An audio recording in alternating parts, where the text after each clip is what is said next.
All right, good evening, everybody. It's 7 p.m. and we are live. So I'd like to call to order this virtual committee of the whole workshop Tuesday, July 14th, 2026. We're starting right at 7 p.m. Madam Clerk, can you call the roll? Mayor Karen Cunningham, Present? Vice Mayor Mark Meritzer, Present. Councilmember Steve Cody, Here. Councilmember Marsha Matson, and Councilmember Patrick Fiore will be joining us by telephone. I'm here. Oh, great. All right, the gang's all here. Councilmember Fiore, do you want to lead us in invocation? Yes, I have a short Bible verse for this evening. We could all bow our heads real quick. The reading is from 1 Chronicles 18:34. Give thanks to the Lord, for he is good. His love endures forever. Amen. Amen. If I could get everybody to please stand. And Madam Clerk, can you lead us in the pledge? I pledge allegiance The flag. to the flag of the United States of America and to the republic for which it stands, one nation, under God, indivisible, liberty and justice for all.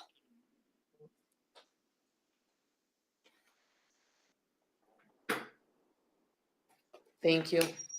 All right, at this time, do we have any comments by form for the public comment portion? I saw you sent one that you said was late. That is correct, Mayor. The comment that was received by form was disseminated to the members of the Village Council. It was submitted after the deadline date and time. It will remain part of the permanent record, but if it's the wish of the council to have the comments read into the record tonight, I will. I don't mind. Does anybody else?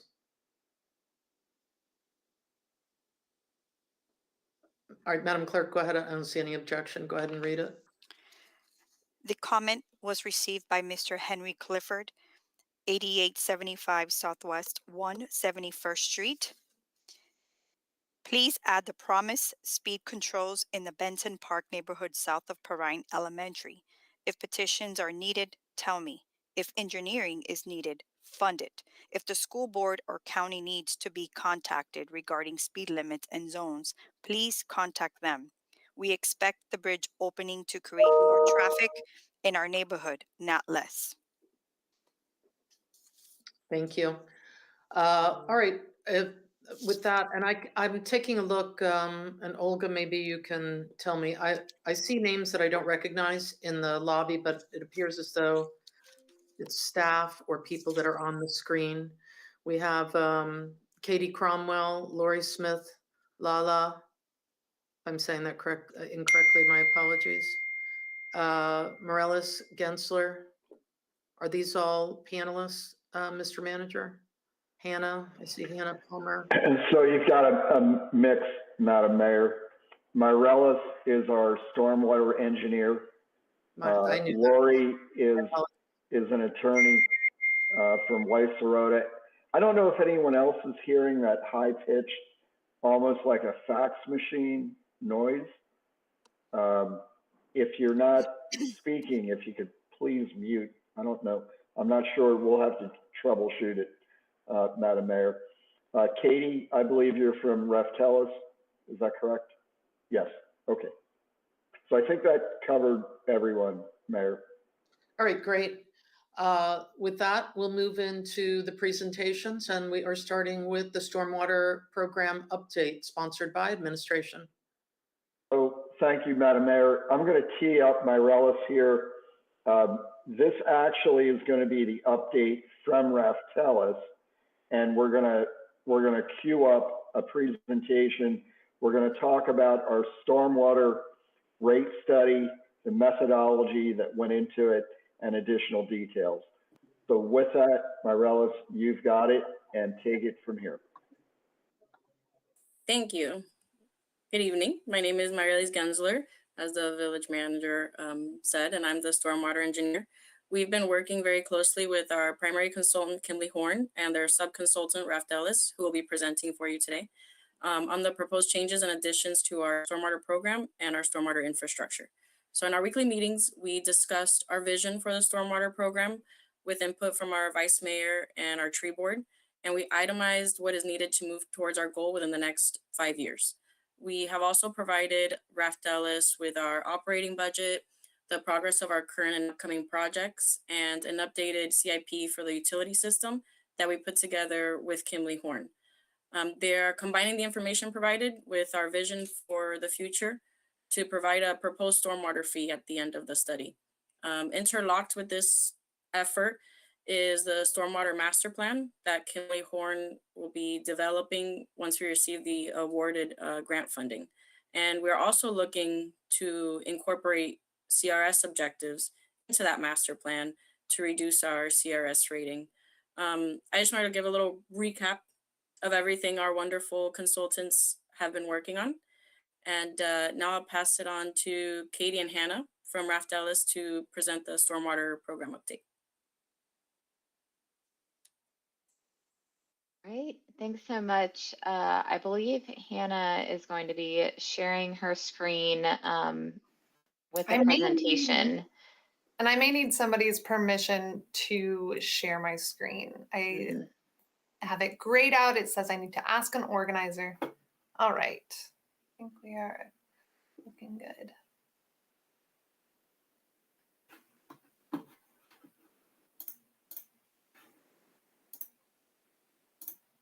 Are you able to do that?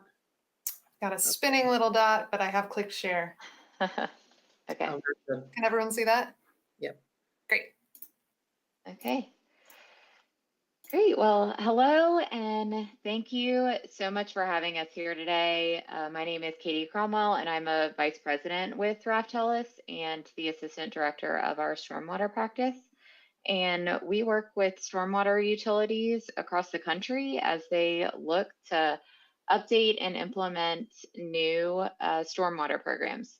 So I have with me Hannah Palmer-Dorr, who's a senior consultant in our practice. And over the past few weeks, we've been working with staff to develop some options for updating your stormwater program. And we're here today to share with you those options. So here we have a brief agenda of what we're going to cover today. So first, we're going to talk about our city goals and how that fits into the stormwater rate study that was just referenced. And you're going to hear more about the exact details of the rate study next week. So today, we're just really focused on the program updates, specifically the updates related to the tree program and the green infrastructure program. And so with that, we're going to cover some key assumptions as part of our study. We're going to review 2 different scenarios that were developed as part of that, and then we'll wrap it up with a comparison of those scenarios. And I'll just say up front, please feel free to chime in with questions as we go along. You can see kind of where we're headed. But please feel free to chime in as needed. So first, talking about our study goals, we understand that the village has some specific program enhancements related to their stormwater program that you wish to fund and implement that will improve the quality of life for your citizens. So in particular, that includes enhancing your tree planting and urban shading program and developing a green infrastructure program. It is expected that these new programs would be funded by the village's existing stormwater fee and should thus be included in the village's stormwater fee rate study.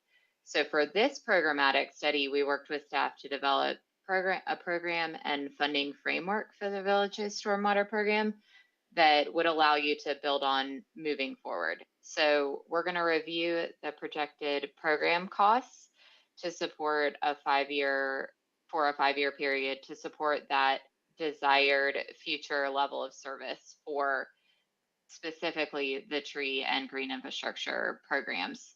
And that includes staffing, equipment, and materials costs. And so we have two scenarios we're going to be presenting today, one more basic program and one more advanced program. And so I'm going to hand it over to Hannah, who's going to cover a lot of the details of those scenarios that we developed. Great. Thanks so much, Katie. So this is really the heart of what the village has asked us to help with, which is how do you build out green infrastructure and grow shade across Palmetto Bay in a way that is realistic and sustainable in the long term? What I want to do over the next few slides is walk you through how we thought about it and then show you the two different scenarios that we've talked about, the basic and advanced. And I'll try and keep it at a bigger picture level. And as Katie said, we'll do our best to answer questions as we go. So feel free, if you want to stop and talk about something, we can absolutely do that. Before we get into the two scenarios, I wanted to share some key assumptions that provide a basis about everything we're going to discuss. So the first is that everything here is in addition to what the program already does. This is not a replacement. This is not a repackaging of the current program, but rather an additional investment to accelerate shade and village resilience. So these are new additions funded through the stormwater utility. And as such, our job was really to take the village's objectives and desired level of service, translate those into real programmatic elements, and then project out costs that can be built into a stormwater rate study. That's why you'll hear us talking so much about staffing, materials, equipment. These are all the pieces that actually move you towards your goal here. And more than any single tree count or dollar figure, what we're really trying to do here for both scenarios is establish a framework that's going to carry us forward into the future. Second, we worked within cost constraints as we envisioned both of these scenarios. So if cost were no objective, we could design an enormous program and put a huge amount of work in front of you, but that wouldn't really be realistic. And it really wouldn't be sustainable either. So we built these two scenarios to live within the STORM program that is actually realistic and deliberately aimed for a revenue requirement that the village can reasonably support. So what you're seeing is ambitious, but it's grounded in what the village can actually do. Finally, we have envisioned a project where growing the canopy is a shared effort. So under this framework, the village plants and cares for trees in the public realm. And when the village does that installation, they cover everything, including the full cost. We've got trees, materials, maintenance, everything that not only goes along with getting it into the ground, but established.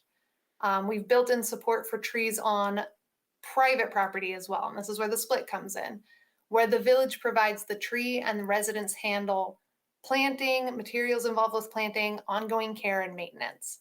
So that partnership is what lets us stretch the reach of the program further than the village could do on its own.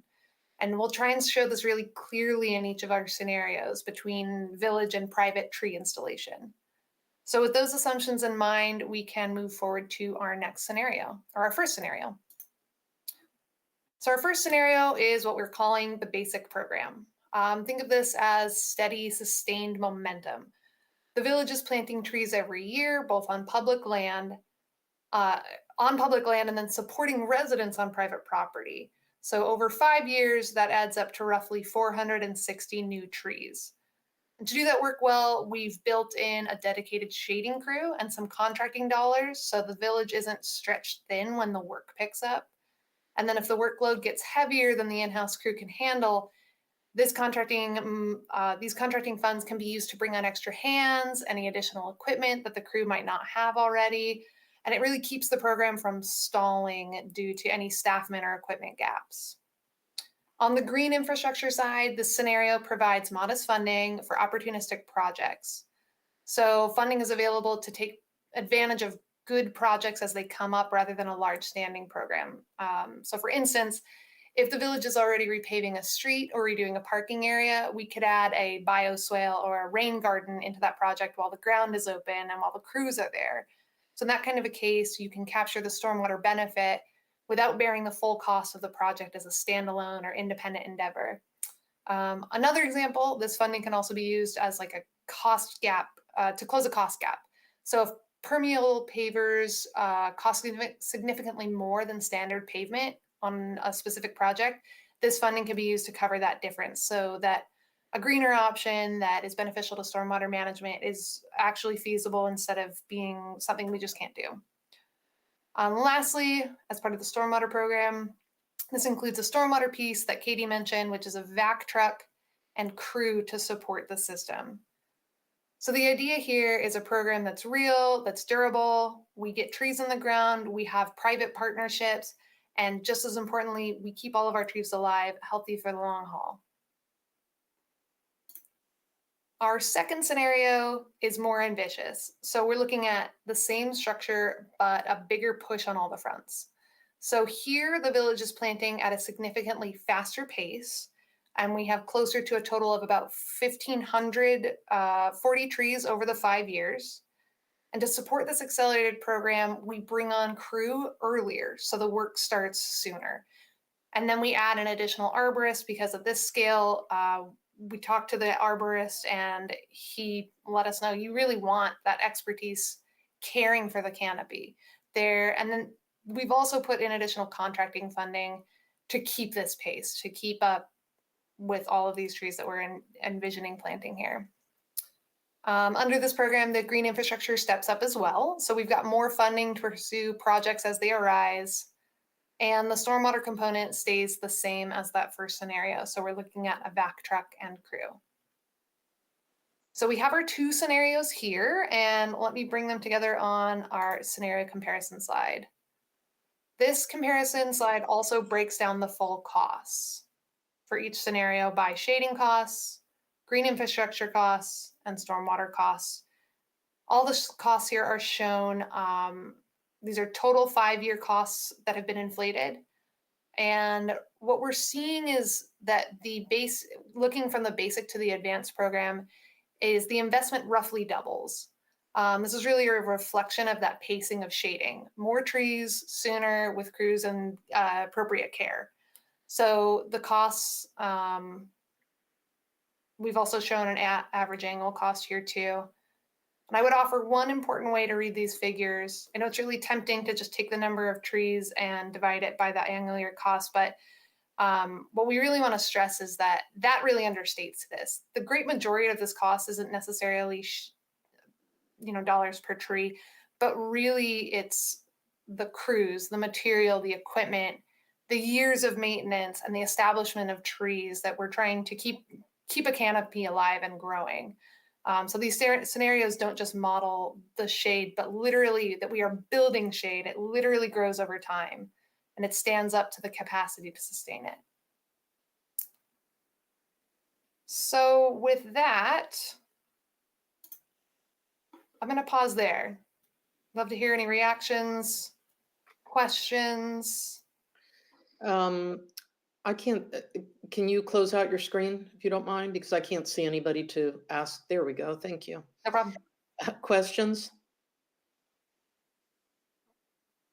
Nope, it doesn't appear. I would just like Vice to add a little note that what you're seeing is in addition to our current program. So scenario 1, I think it's 460 trees. That would be in addition to the trees we already plant. That wouldn't be the total number of trees. Just wanted to.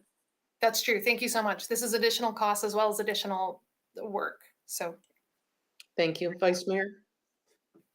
Yeah, my core question is, as you're building out this model for both scenarios, I'm just wondering what the, I guess, assumptions were for the math behind the numbers that were presented. And if you can go into a little bit more detail as to what the calculations were. absolutely.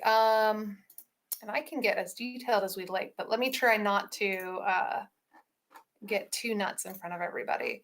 Are you interested more in just costs related to trees or just the big picture, everything? Well, both. And Yeah. before you said it, I actually pulled out my calculator and calculated the cost per tree, and then he said not to. So I am guilty of doing that. But and I was surprised by the actual cost. And I guess the key question I'd actually like to get to is, for example, like what was the assumption as to how many staffers we need per tree to plant and maintain? Like what was the assumption as well for acquisition for those trees? And just everything that went into that number that's being presented. And just so I get a little bit more context as to what's behind that, please. Yeah, definitely. So one of the things that we did discuss with Mary Alice and Dionisio's team, as well as the arborist, who is, I don't see him on the call. We talked about the current efforts to plant trees and what the current efforts represent in terms of, is there any extra capacity for if we say, hey, you need to plant 50 more trees a year? Is that possible? Is it possible to say 150 more trees a year? And what we heard from the arborists is really kind of a mixed answer. Of course, you can't have the crews going out every day planting trees. There are going to be days when you are not able to do that work, days where those crew members need to be doing other things. But our advanced program was a little too advanced for the current crew, so we did add additional staffers there. And one of the things that we also needed to keep in mind was that the more trees we plant, the more maintenance is involved. So it's not just a one and done. It's not just, I go out, I plant a tree, it's done. There's a lot of intensive maintenance that is involved, especially in the first 12 months of a tree being planted. That lifespan is really important. So we needed to assume good crews are doing good work. So for our, and let me see if I'm no longer sharing my screen, so sorry about that. For our basic scenario, we added 2 crew members starting in year 2. So we're assuming that 1 year's worth of trees will be planted in that first year. And by the second year, we might need another set of hands to both plant trees and maintain trees. And because of the additional trees planted in scenario 2, we added an additional crew member plus an additional arborist. And of course, the contracting costs were also, in addition, meant to add more support here to make sure that we're not missing anybody. So our contracting costs per year, for our basic scenario, we have $40,000 a year. And for our advanced scenario, just a modest increase up to $50,000 a year. So that's $50,000 a year plus an increase, 1 additional crew member, plus everyone starting 1 year earlier. In terms of, and I'm sorry, does that answer a question of crew? Yeah, and I'm just wondering how that compares. So you essentially took the numbers that we're spending now on our current crew and then essentially made some estimates as to what we would need for future work on our canopy? What I'm hearing, Roughly, or? yeah, that's roughly the approach that we tried to do is our crew able to achieve the work that they're currently asked? And if we double it, if we, add 50%, what would that look like?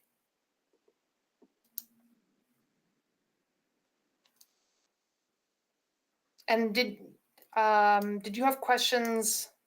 I don't know how detailed you'd like to get about actual tree costs. Hannah, if you want to share I think the costs for the city installation of the trees, and then the private installation as well. And I will also just emphasize, it's a little bit of a bottom up, top down analysis, because we are, cost constrained in terms of, what would be feasible, revenue requirements to recover with your fee without, your fee being exorbitant. So, yep. And so those costs for installation for the village, for each tree for the village, we've assumed a $300 per unit cost. For private installation, it's $175 per unit. So, and the village includes all materials, whereas the private installation does not. So that's the focus on the tree itself. Whereas the village is the tree, the materials, the installation. We've also included an annual maintenance cost of $20 per year per tree.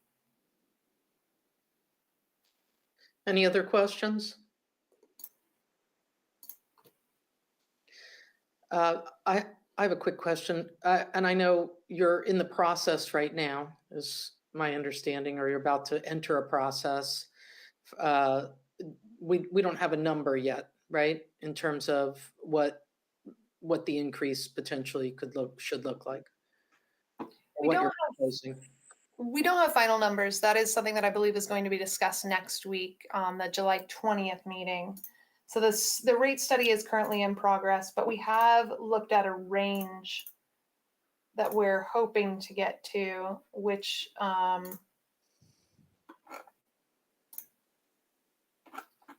for the basic program is $10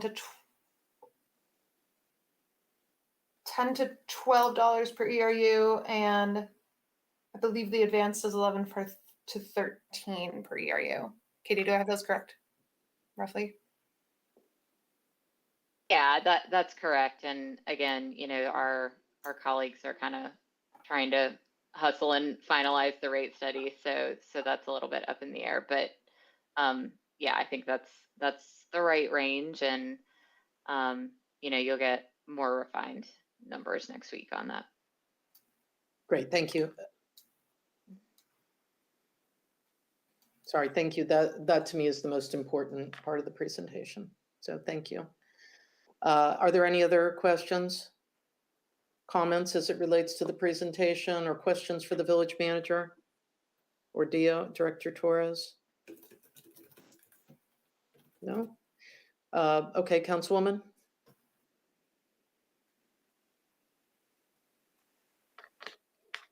I'm interested in what the tree board talks about, which is generally they talk about citizens, private citizens installing the trees, that they have mentioned that giving away more trees. Currently, we do it once a year. We could do it several times a year, and then having the residents be responsible. That would considerably cut costs, would it not? And is it, I guess that's a question. And then is that feasible for this kind of program to mainly have it a private program in terms of planting trees? That is something that we have considered. So that is the difference between that public cost and the private cost. So in the private cost, that's what we're assuming is basically a model like that. It does cut costs because, of course, we are not responsible, or the village is not responsible for materials, for ongoing maintenance. So you're very correct, yes. And then in terms of feasibility, I am not sure if I'm the best person to answer what the tree board might be in regards to what the tree board might be doing. So part of the reason that we were looking at a split between the public and the private isn't just a cost-cutting measure, but it's actually more of there is only so much land that is public land. It is a very practical measure of this does need to be an effort that is borne by the larger us. The city can plant trees on every square inch of land that's available, and they still mathematically wouldn't be able to get to the 2040 goal. Okay, thank you. Any other questions?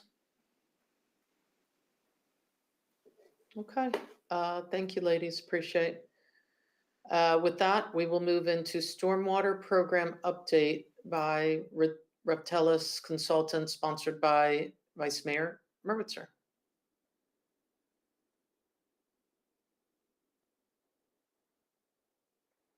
Madam Mayor, if I could, very briefly, and I apologize, the agenda wasn't worded completely correctly. Thank This you. is actually the Vice Mayor's presentation here. Yeah, Vice I'm Mayor, sorry, I thought that, but I'm just looking at it as it is. Yes, So, ma'am. yeah. Yes, ma'am. Okay, understood. All right, thank you. Vice Mayor, my apologies, but this is your presentation here. Okay, do you have anything else related to the first presentation, Nick? No, ma'am. Okay, great. Are the consultants, do you want to stick around, or are you needed for this portion? You don't have to stick around, but you're free to stick around if you'd like. Thank you. All right. Thanks, Emmett. With that, I guess it's a stormwater program update by Vice Mayor Merwitzer. To start, I want to start by thanking Nick, Mary Ellis, Dio, and the team.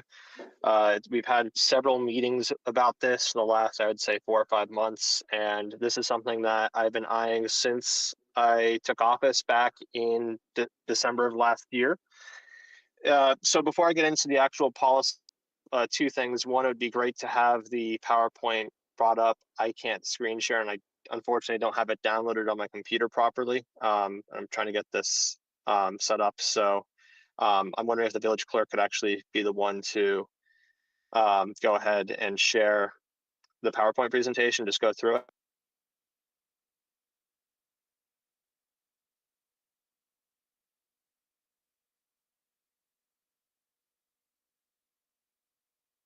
I have a new computer, so it's been a learning experience for me. Give think me we- a moment. I'm trying to get it on the screen.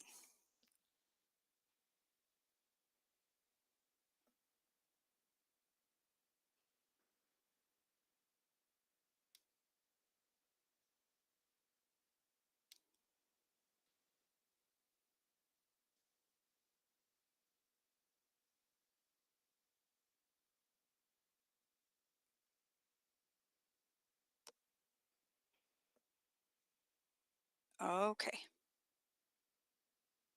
Can you see my screen?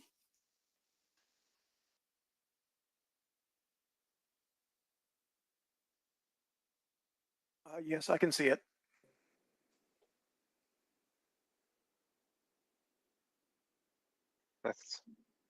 I'm just hoping I can go into presenter mode and I can begin.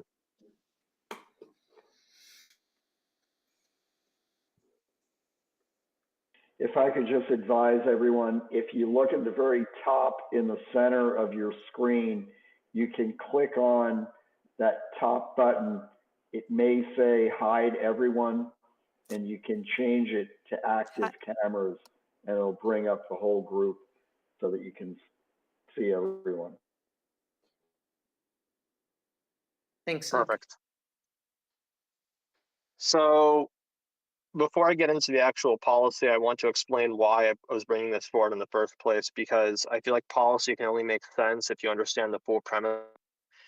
So Palmetto Bay exists because we reclaimed the land from water, and the whole part of Florida was wetland before it was a village. We drained it, we built on it, and we've been managing that decision ever since. And the water has never really stopped trying to come back. Every time we have a king tide or an afternoon storm, every flooded road on a normal Tuesday is that same process still running that we experience. And for most of our history, we could build it out. We could add bigger pipes, more concrete, or more subbasins, and that's getting harder. Our own resilience plan projects that 60 days a year of high tide flooding by 2050, and we're already seeing over 40 days a year of extreme heat, and that's climbing. And meanwhile, between 2016 and 2020, our village has actually lost tree canopy while the rest of the county has relatively held flat. Found on two really critical things, including water and shade, that determine a place like Palmetto Bay if it's a livable place to be in the future. So I grew up here. I want future kids and the kids growing up in the village right now to have the same Palmetto Bay that I had, which is a walkable, green, and livable place where a normal rainstorm in an afternoon is just that. It's just a normal rainstorm and it doesn't cause flooding on a street. And that happens in the future because this council and councils that will come after us decide to invest in that purpose before it was an emergency. And I also want to be direct about some of the discussions we might have about cost or anything else. Infrastructure will never get cheaper. Every year that we wait, the cost of doing this goes up, and the cost of doing nothing becomes even more expensive. And doing nothing will be the most expensive thing we have ever done. We just have not seen the bill for it yet. And there's also a piece of it that's pretty easy to miss. Stormwater as a system doesn't just disappear when it drains off of your driveway. It runs off into our streets, it goes into our lawns, into Biscayne Bay, which is right on our shoreline. And once it actually gets to Biscayne Bay, that actually goes down into Biscayne Aquifer, and that then becomes our drinking water. So this, to me, is not an abstract environmental issue. This is something that every single one of us, when we drink water out of our tap, is experiencing when we decide to manage our stormwater system here. So that's the whole premise behind this whole package as we go through it, and I'm excited to present to it. So if we could go ahead and move to the next slide, please, I can get into the actual discussion direction, and I'm looking forward to discussion after the presentation.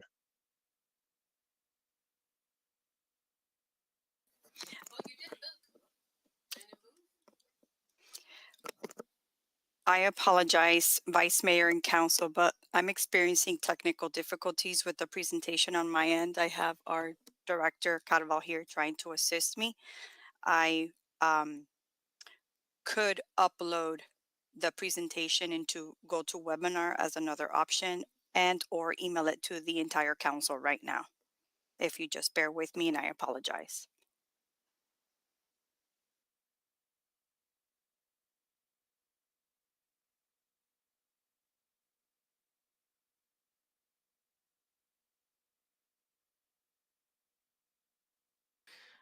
I think we all have the I'm just mentioning this in the interest of time. We all have the presentation in the agenda. If you can scroll through the agenda, does that make sense? Works Yeah. for me. So, okay, so you all have the agenda, I assume, in front of you, and the PowerPoint's there in, you know, in paper fashion, but if you're good with that, and maybe just tell us what slide we're on, we can follow along that way until they get things straightened out. That works for me. So on slide 2, to go ahead and give you all a roadmap as to the thought process that I had in working with administration and developing this, which includes the philosophy, which is moving from a pipes only program to a full-on program where we manage rain where it falls, and what our own data shows about that. The package is broken up into 3 separate policies, which I'll get into soon. They're still a work in progress, and they're under staff review. So once that's ready, I'll be happy to share with you all what those look like. And I want to go into what each one of those do, and then also lastly the money and sequencing as to what this would look like if in an ideal world. So on the next slide, on slide 3, we get into the most important thing, which is the water, which is, I already mentioned this, but we're already experiencing more high tide flooding, and also an afternoon storm can flood some of the streets in our village. It's a routine thing that you can look at. If you step outside you can also feel the extreme heat that we have in the middle of July here in Miami-Dade County, and that's only going to get worse as time goes on. And also, as we look at some of the scenarios, because of climate change, sea level rise, and storm surge issues, that's a 27 that we're going to be looking at. So we move on to the next slide. Again, the idea and the philosophy behind this, and this is the conceptual heart of this whole package, is that today every drop of rain that either lands on a roof, a driveway, a lawn, it's essentially treated as someone else's problem. And it's been our utilities' job as a stormwater system to maintain those drains and our canals, and those outfalls carry that water away from where it falls. And that capacity is fixed. And as we experienced with a lot of the subbasin, which were incredibly needed, it's also an expensive addition to do. So every single new hard surface that we add to the village of Palmetto Bay spends a little bit more of that capacity that's been fixed. And we have to essentially figure out a way to absorb that water at the source. So every single surface that we can have where we have a parcel that holds that water and soaks it up, essentially frees up that capacity for those stormwater systems that we're investing in today. So that can be things like trees, soil, and rain gardens that we mentioned earlier in another presentation from Raptilis. And it's the same way we can treat that water before it reaches a pipe or a pump station. And it essentially allows us to distribute that system-wide burden across thousands of homes and businesses instead of concentrating it on a few big facilities, again, like our canals and our storm drains. So once again, our natural geology is trying to reclaim where we are. And it's a fight that with concrete alone, we just cannot work with that geology as its own system. We have to figure out a way to address it at source, and that's the whole philosophy here. So getting into the most important part, in my view, as to what this system would do, sees that trees are actually a major piece of stormwater infrastructure, and a single mature tree can intercept thousands of gallons of rainwater each year. And Florida's urban forest as a whole has prevented an estimated 50 billion gallons of runoff every year, which again is over $450 million of treatment cost to take care of that water. So the adopted canopy target that I think is incredibly important for our village is 40% by 2040. That essentially catches us up to our peer municipalities like Pinecrest and Coral Gables, and allows our system as a whole to absorb that much more stormwater within our system. So getting into what that actually looks like beyond trees, again, we have the urban tree canopy, but we also have on the next slide things like rain gardens, bioswales, and also conversions that we're going to have to work with property owners and also with our public projects that we do in the future to install these across the village, where we're essentially, again, intercepting the stormwater at its source. So getting into the actual policy as to how we achieve that, there's three things that we have to do. First is obviously we have to set the stormwater utility rate, which I'm looking forward to that discussion as to what that should look like. The next thing we have to do is make it easy for people to actually get those improvements installed on their property. And the last part as well is that if you want to actually build something in the village of Palmetto Bay, you have to meet these new standards to essentially push us in the direction where we need to be. And we're not essentially treating the stormwater on your property as someone else's problem or the utilities problem to manage. So again, that's the philosophy here. The idea is that the three of those programs work together, where it's seen as a system where both private property and our public projects are working together to intercept that rainwater at its source. So essentially all the stormwater ordinance would do, which is the first ordinance, which is on the next slide, is that it's going to add a lot of these new features that we just discussed in the last presentation, things like the green infrastructure, urban forestry, being able to do some inventory of our stormwater system, and also doing outfall retrofits, because as we have sea level rise come up to our water table, we have to be able to ensure that our stormwater system continues to work in the face of that. On the next slide, we have beautiful program, which in my view will hopefully just be a pilot program for its first year. But essentially what we're trying to do with this is two things. One, we have the old program, which I know Commissioner Fiore previously sponsored, which was the business improvement program. And this is going to be essentially my hope is that we can have a discussion about rolling that program into this one. Where in an ideal world, if you're applying for a permit in the village of Palmetto Bay, the village can essentially partner with that applicant and that person seeking a permit from the village, and they're able to essentially get a grant to install the existing program, which is, again, the facades, the signage, the lighting for that business improvement program. But a new component of that would be also giving ability for that property owner to have things like stormwater trees, rain gardens, and other really critical parts of our stormwater system installed directly on their private property. This was mentioned in the last presentation, but the reason why this matters is that the vast majority of our property here in the village of Palmetto Bay is not in public domain.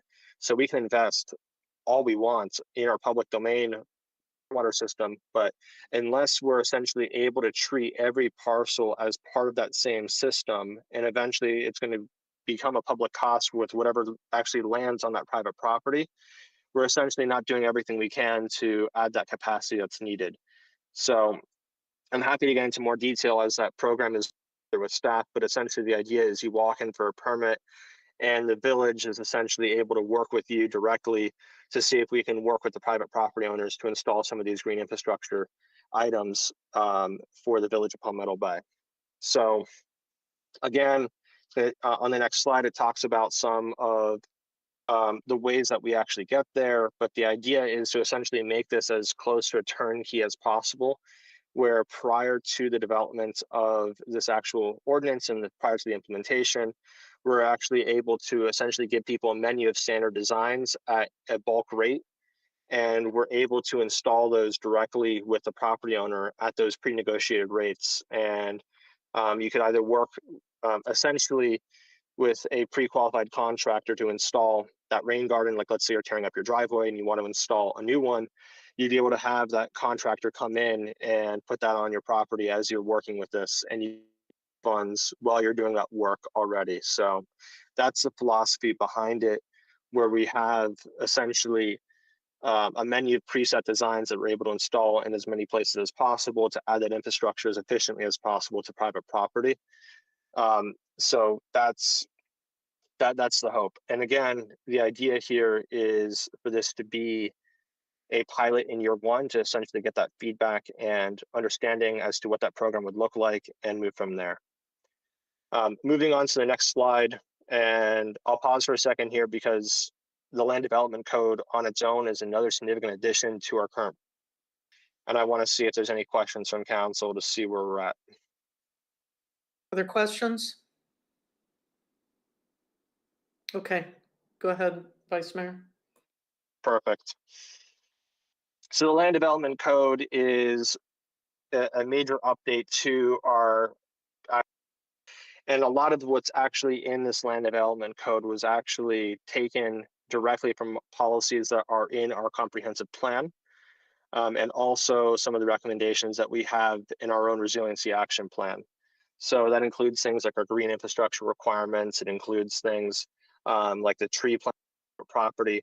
All those things are rolled into this Land Development Code update. So essentially we're taking our existing plans and actually putting them into our Land Development Code. So the philosophy behind it specifically is that this will be a prospective code only, and this will only apply to new applications going forward. Nothing existing on current property will ever become non-conforming, and no one's going to get a code violation for what's currently on their property. The other part of it too is it has to be scaled specifically to the size of the project. And what that means is if you're just doing a simple kitchen remodel, you're just gonna get a one-page checklist just to make sure you're complying with some very basic things like, hey, please don't roll over some tree roots that would damage and kill the tree long-term. Meanwhile, if you're doing a full-on tear down of a property and rebuild, the requirements under this Land Development Code update would scale up with that and scale up with the impact of your work so that we're essentially meeting the project cost where it's at, and we're not going to be imposing thousands of dollars in new requirements for someone who's just simply trying to update their homes. And also the last part of it as well is that there's a compliance path everywhere in this code, where if you work with Palmetto Bay Beautiful in that program, it's automatically compliant, so that you're automatically going to comply with this new code. You don't need to do a full-on engineering review or plan revisions as part of it, and you also get a portion of that funding from the grant as well. So that essentially the idea here is that the grant program is a carrot, the Land Development Code is a stick, and hope people in the right direction. And the last part as well is it's not effective until later next year, and that's because two reasons. One, we have some requirements according to the village attorney on Senate Bill 180, and that's sunsetting on October 1st of 2027. And the second part as well is that since this is a shift in how we do plan zoning requirements, this would take some time to ramp up and ensure that we essentially be able to, we're able to work this into our next budget cycle, not this coming year, but the following year. So that's the philosophy behind building this.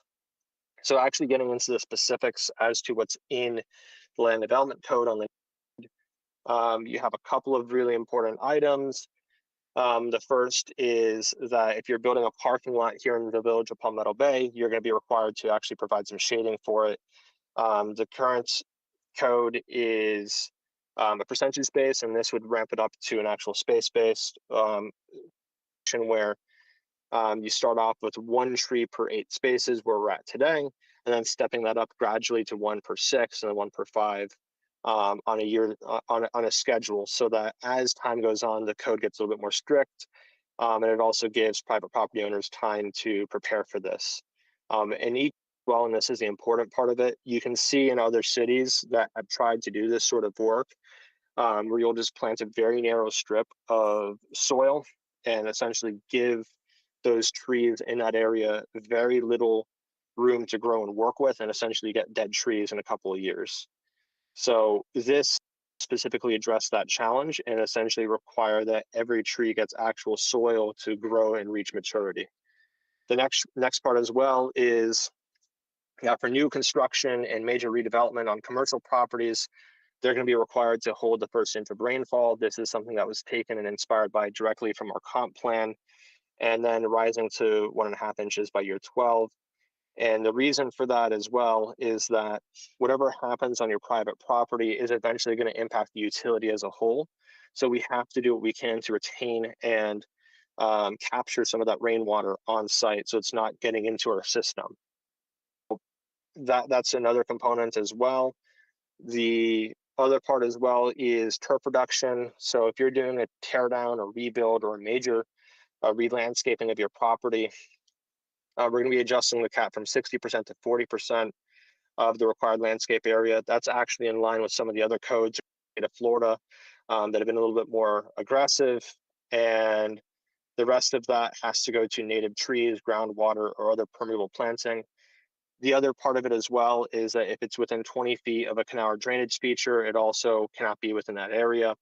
And again, I want to emphasize that everyone is grandfathered existing there.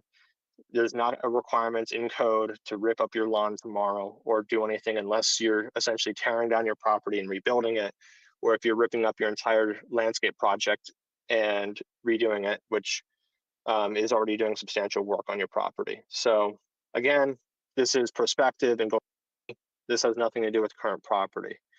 And the reasoning behind that is, for every square feet of lawn that we have here in the Village of Palmetto Bay, that requires things like pesticides, required care, and other things that is required to maintain that lawn long term. And as that goes down the drain or gets into a canal, you essentially get that discharge into Biscayne Bay.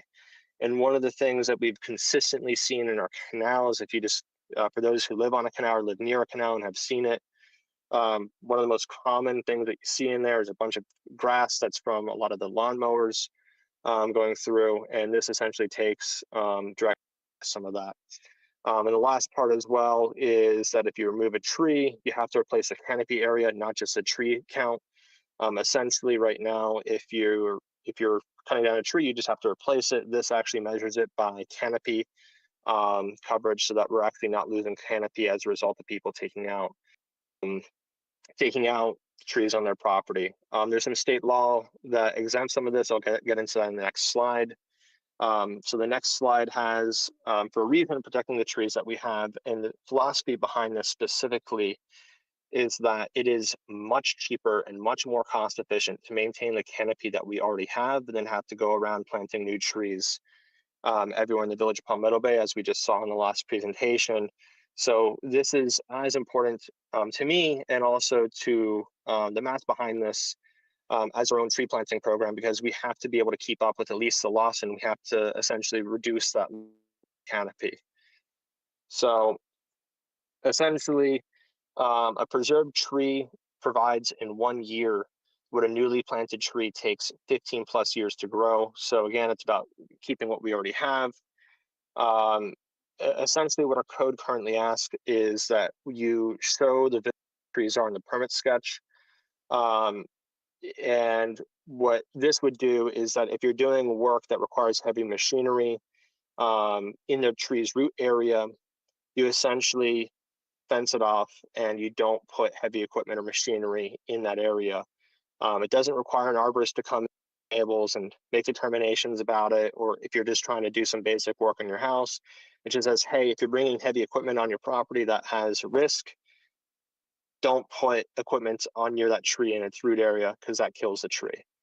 The only time an arborist will come into play is if you're doing some really high risk work, excavation, utility work, foundations, or pools, and that's only within the root area of that tree.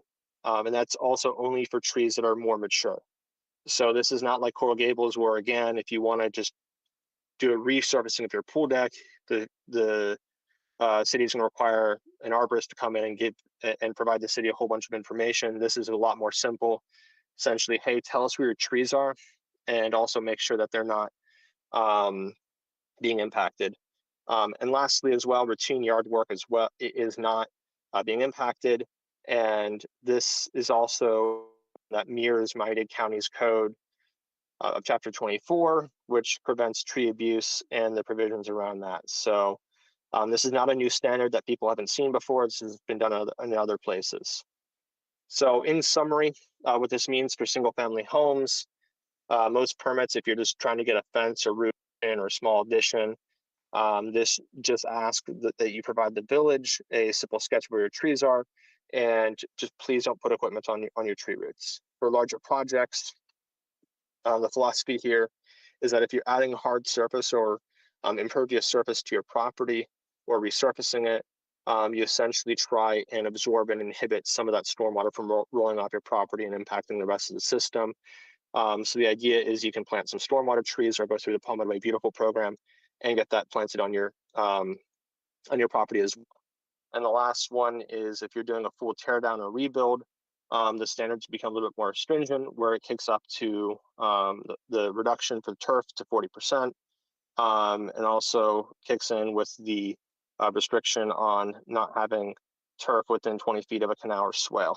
So again, nothing in this package will require existing homeowners to change their current yard. This is only a standard if you're already replacing 50% of your landscaped area or more, or doing a complete tear down and rebuild of your property. So moving on, again, just to emphasize as well, and the most important thing I would point to is on slide 16 is the hazardous tree provision.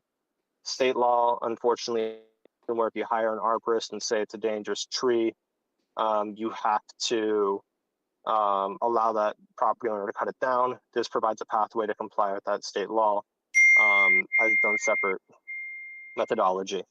So last one for the commercial property, large parking lots. You again have to plant one canopy tree per 8 spaces, and it ramps up the requirements as time goes on with a council check-in before it ramps up the requirements. Same thing with intercepting rainfall, and also it promotes cool pavements, essentially not planting or causing heat islands all across the village of Palmetto Bay. So you can also, one of the things I'm looking into as well is if you can't plant the trees on your property itself, the applicants can also pay into a canopy mitigation fund that already exists in our code, and that's currently pending a study. So the last part of the presentation I'll get into is to reiterate why this is an important thing for us to do. It will give us less flooding, cooler streets, cleaner bay, lowers our flood insurance, keeps our property values high, and also gives people a fair deal where no one's being with this, but it's also nudging people in the right direction. So the timeline, hopefully tonight we can have some discussion about the policy and direction of this, and then based on that feedback tonight, we can hopefully have a finalized item by September for first reading, alongside our adoption of the rate to fund it, and then by October we can have it finalized and approved, and have that approved alongside the land development code changes. So with that, looking forward to questions, comments, concerns, and feedback before this is fully brought to council. Thank you. Okay, questions?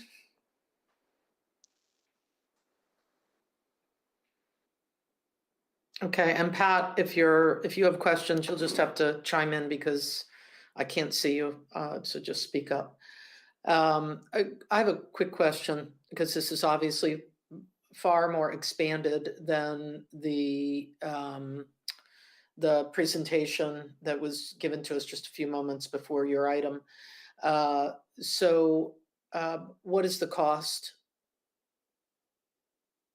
That's going to be worked on by the ambition of whatever we decide to fund the stormwater program with. Palmetto Bay Beautiful would be partly funded by our existing funds from our business improvement program. And then lastly, the land development code side. I'm still waiting to actually get a final answer on that, but my assumption is it would probably require one additional staffer that would be essentially discussed and funded not this following year, and it would be up to the new council to fund that. Oh, so this is like a new council thing? Yes, a lot of it, except for the actual stormwater rate, which the idea again for the canopy trees and some of the grant programs behind the green infrastructure that would be funded hopefully by the stormwater program, and whatever that rate is. I've been working with administration on getting that rate to fund that, but that's the hope, is that if we're doing an adjustment for our rate, we can also throw in some incentives for private property owners and also funding for our tree canopy. And thank you for addressing the issue with staffing, because I think that's going to be very problematic based on what I heard at the last our budget workshop. Councilwoman Matson, I saw your hand, I think. Yep, Yes, thank you. you're welcome. I'd like to know how the manager and the public services director, their reaction to this. Thank you, Dr. Masson. I can cover very briefly. It'll actually be beyond just public works. It's going to include planning and zoning. I think I also have Director Gonzalez from planning and zoning on here. If I could just share, you are, okay, there you are, Javi, got it. Let me share my screen here for a minute. Okay, you should be looking at one PowerPoint slide. Okay, great. So Director Gonzalez and I took a look at implementing the general fund aspects of the plan.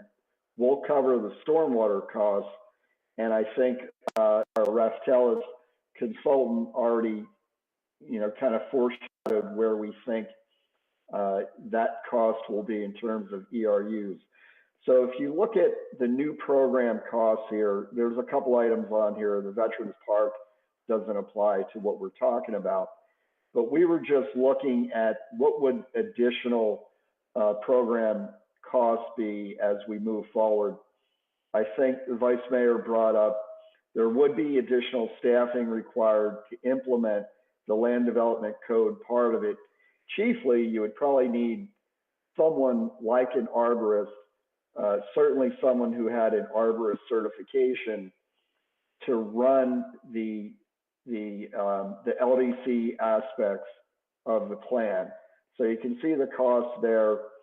You can see the additional costs for the canopy. We threw in some additional legal costs. We will further refine these numbers. Again, don't include the Veterans Park cost in there. We'll further refine these, but in order to implement on the general fund side, this is how we see it. Director Gonzalez, if you want to share anything else, please feel free to. Good evening, Mayor and Council. Manager, you hit the nail on the head. Most of the work in the ordinance will be the responsibility of an arborist. The rest we can handle. Some items in the ordinance are already located in the Land Development Code, so we can take care of that, but it's a robust ordinance. Great ideas, great benefits, but we would need at least one staff member at the current stage that we're in to handle the items.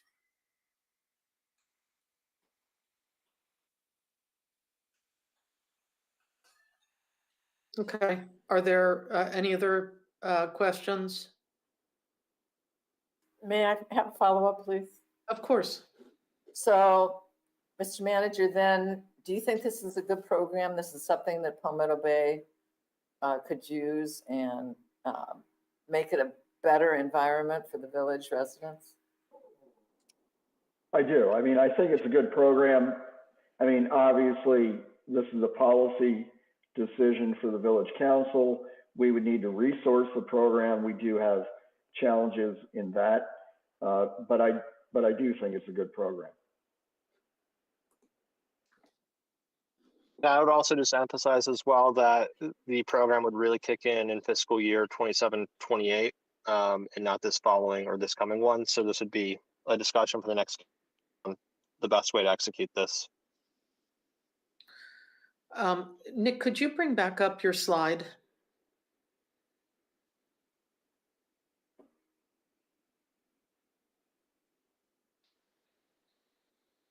Okay, you should have it up now, I think.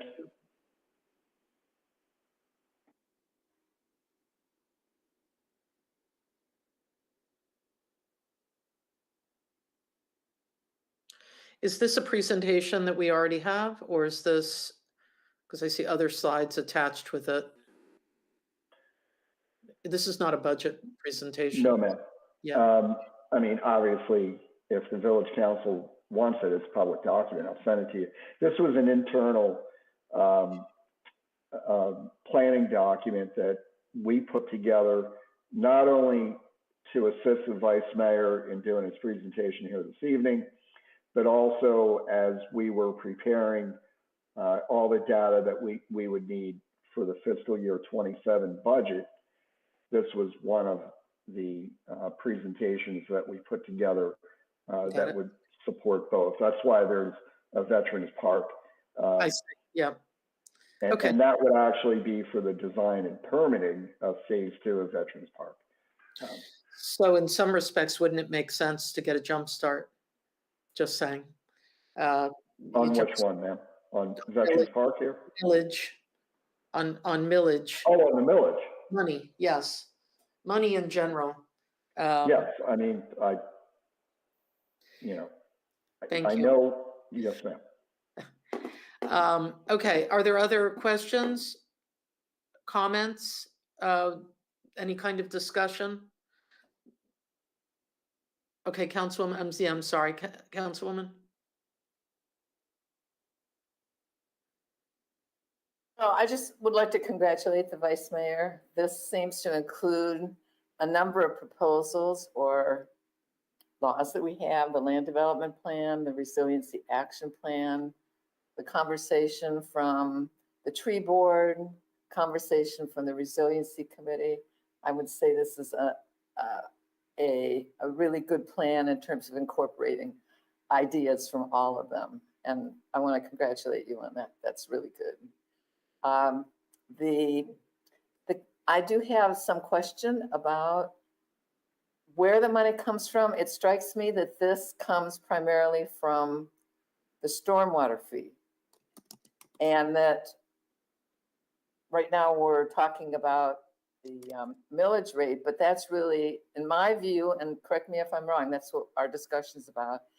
My view is that a very small part of this would come from the millage rate. The most of it would come from the stormwater fee, which is a whole different thing in my view than the property tax. So am I correct on that, or would somebody comment about that? Thank you.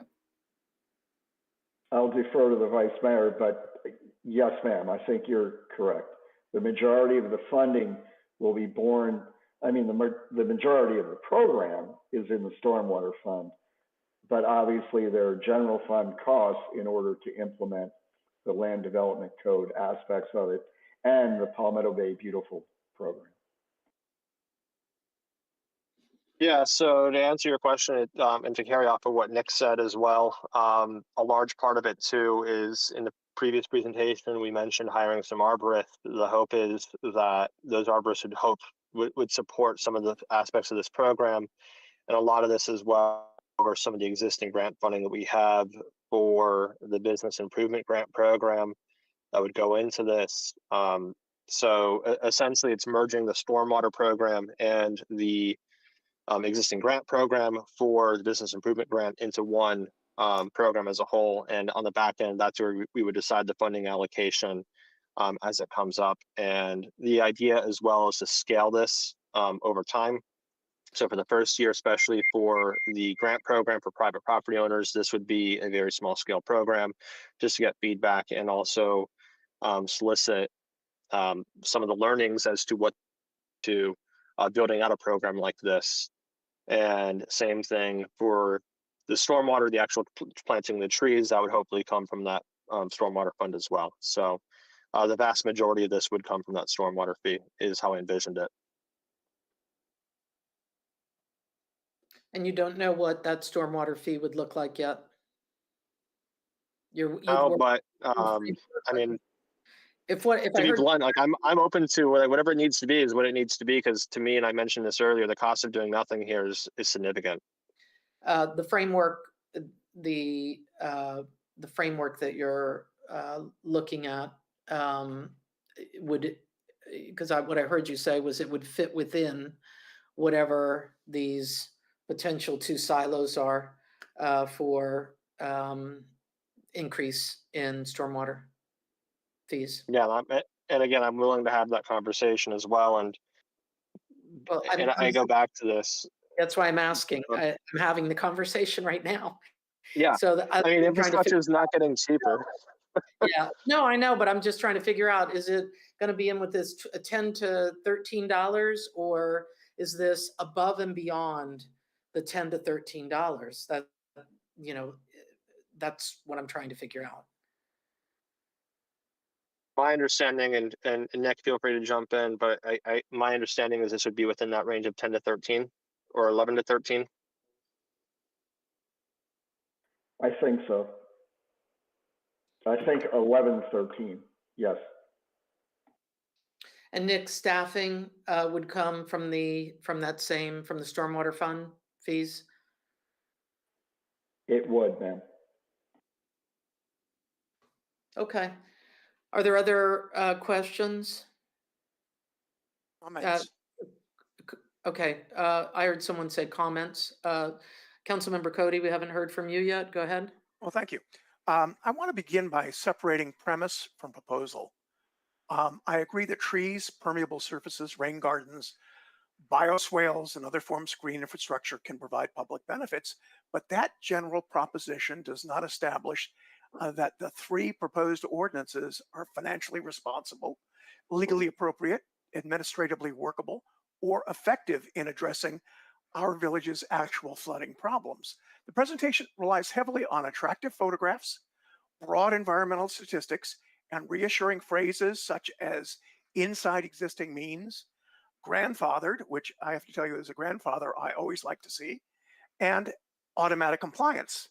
What it does not provide is a budget, a rate estimate, a drainage basin analysis, implementation costs, a staffing plan, liability analysis, or a comparison with the stormwater project we've already identified and that we funded.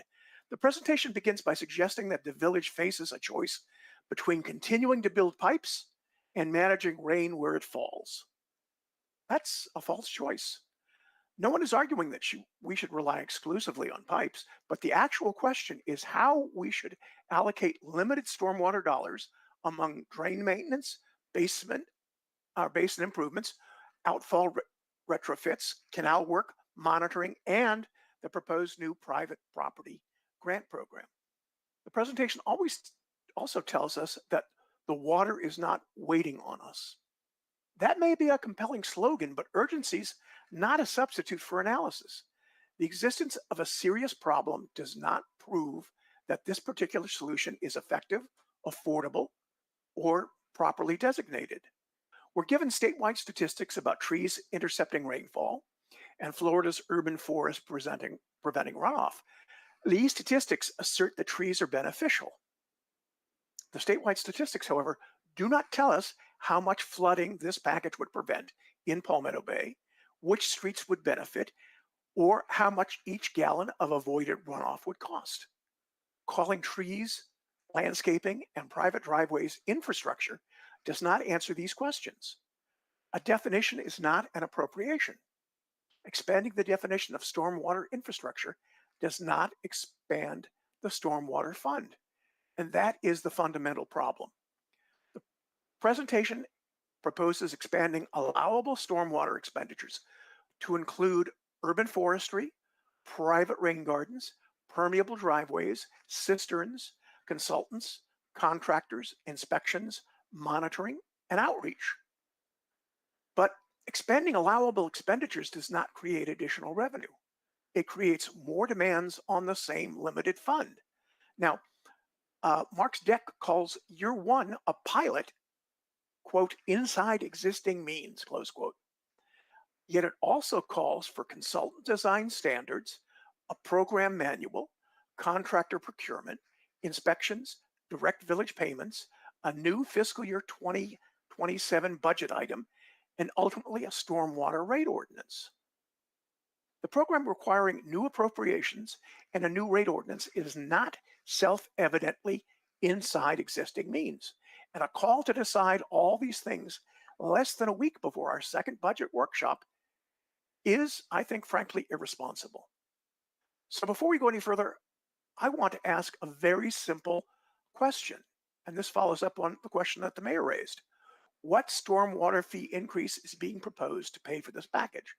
If no increase is contemplated, then which existing drainage or outfall projects will be reduced, postponed, or canceled? The presentation also combines a voluntary grant program with mandatory changes to the Land Development Code. The voluntary portion is attractive. Residents may receive assistance with trees, rain gardens, or permeable surfaces. But that appealing concept is then used to soften new requirements governing turf, canopy replacement, parking lots, construction practices, retention, and private redevelopment. Residents are repeatedly told that their properties are grandfathered, but then they're grandfathered only until they undertake certain improvements, additions, driveway projects, landscaping changes, tear downs, or redevelopments. Saying a homeowner is unaffected until the homeowner involves the property is not the same thing as saying the homeowner is unaffected. Finally, the promised benefits are not tied to objective performance criteria. We're promised less flooding, cooler streets, cleaner water, lower insurance, and increased property values.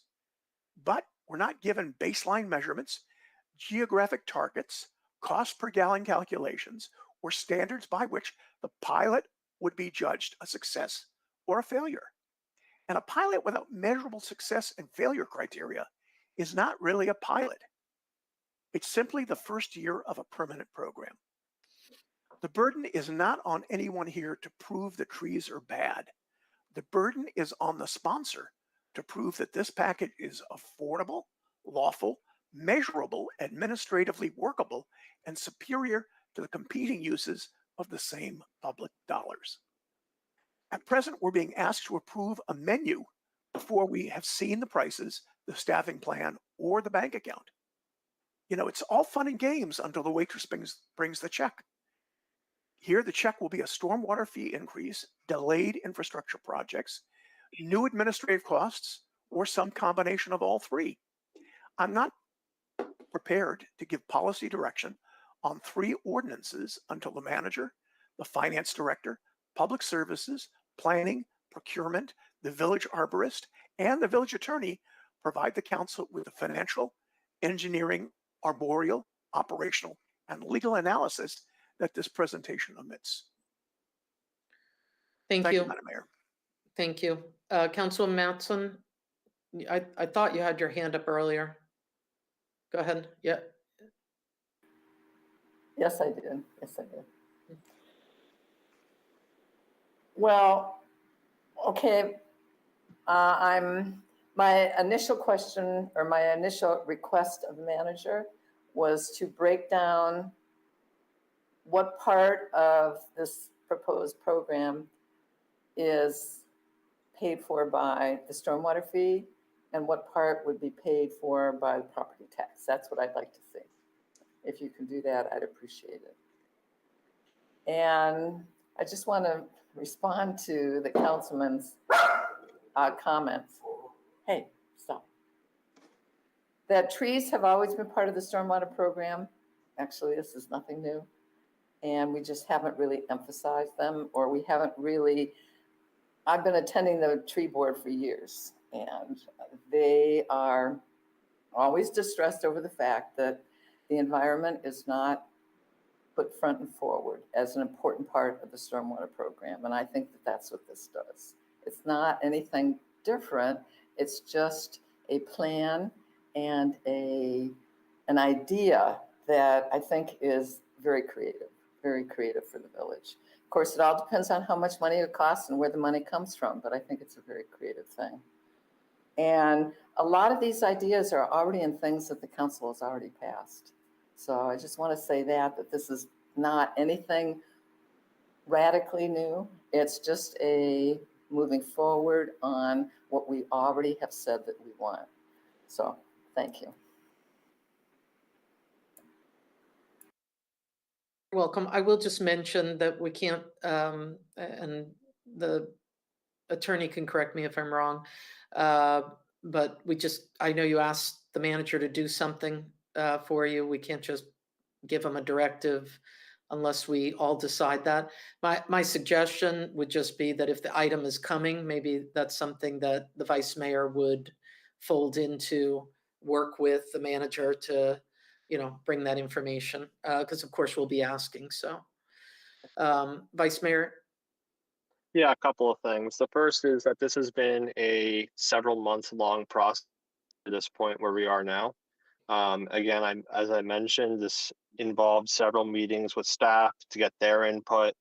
It involved meetings with our stormwater crew, along with the resiliency staff, along with Dio and the rest of the public works team, and also Nick as well.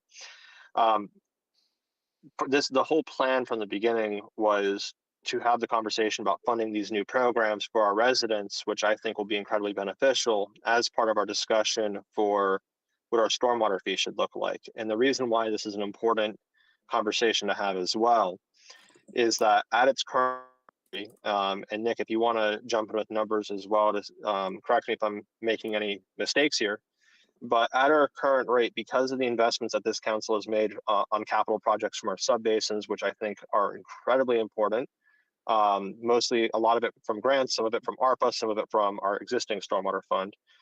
Because of a lot of the new investments that we made, those new investments are going to require upkeep in the long term. And our current expenditures on our stormwater fund are actually drawing down that stormwater fund reserve. So if we do absolutely nothing with our stormwater fund, we're going to be in a position where that stormwater fund will be depleted over time unless we take action and set that new rate to what it needs to be. So that was the impetus of what our stormwater program as a whole looks like and how we can actually make it more efficient. And the way you make things more efficient is you get things at their source.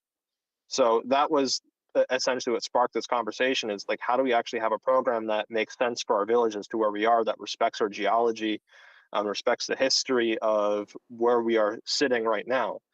So that was what brought this, and to the council member who brought a bunch of concerns, which I didn't really hear specific concerns. If you have any ideas as to how we can better manage our stormwater, which all of these are evidence-based ways to manage and inhibit stormwater at its source, I would be all ears if you have ideas to include in this program. And the whole point of tonight was to have a conversation with all, and also get some direction as to what I should bring back to council on the 14th of September.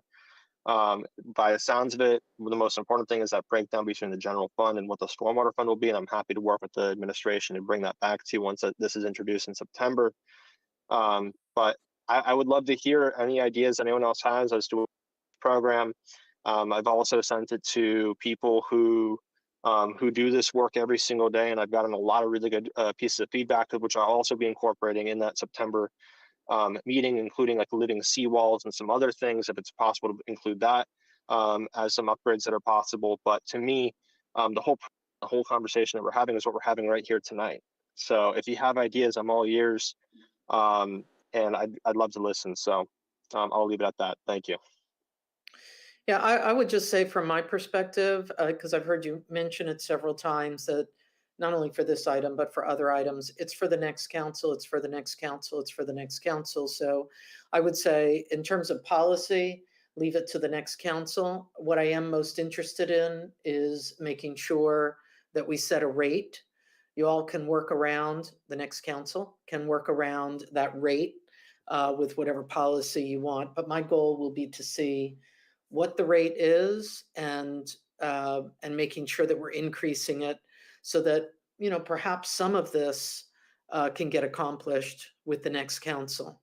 So that's my goal. So I hope, Manager, I hope you're going to be bringing just a simple, presentation as well on increasing the rate, what that would look like for the residents of Palmetto Bay. And then again, later, whatever policy you all want to plug in as it relates to how you're going to spend the money. I agree with you. If it's a next council thing, then let the next council have that say, if you will, so that they can determine, you all can determine together what your, what your priorities are as it relates to flood risk, et cetera, and some of the other good ideas that you brought forward today. Is there anything else, Pat? I know you'll yell out if you have something. Okay. Just to jump in one more time to respond to your comments. Sure. I don't know that they need a response. I've given my opinion. Yeah, I mean, the challenge is part of to update the stormwater fee and the actual rate itself. And this was a conversation I had with our village attorney, and feel free to jump in. Part of the discussion is you can't just set an arbitrary number for the stormwater rate. It has to be backed by a rate study. And some of the things that went into determining that rate and that stormwater include some of these programs that we're mentioning. So essentially some of that work that goes into building that rate and that fee that you're discussing comes from what we actually want that program to look like. You have to have the inputs for the actual program to justify the rate. And that's where it comes from. So it's not like a one or the other. It's like they're connected.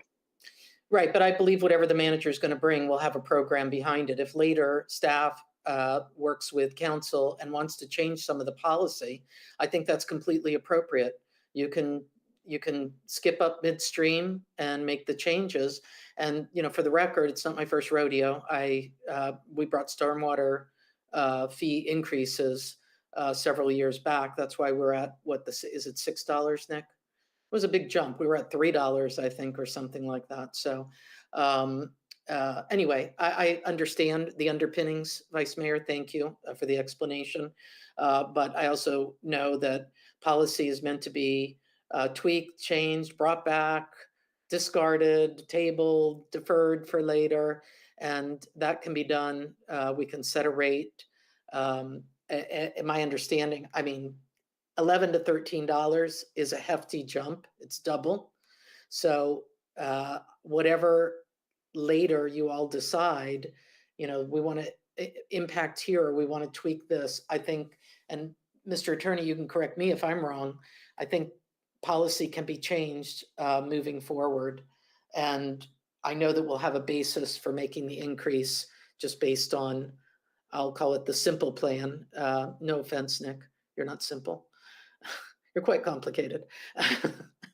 But I think bringing whatever policy, the manager was speaking of combined with the study that will be our due diligence. So open to hearing more when the item comes in September for sure.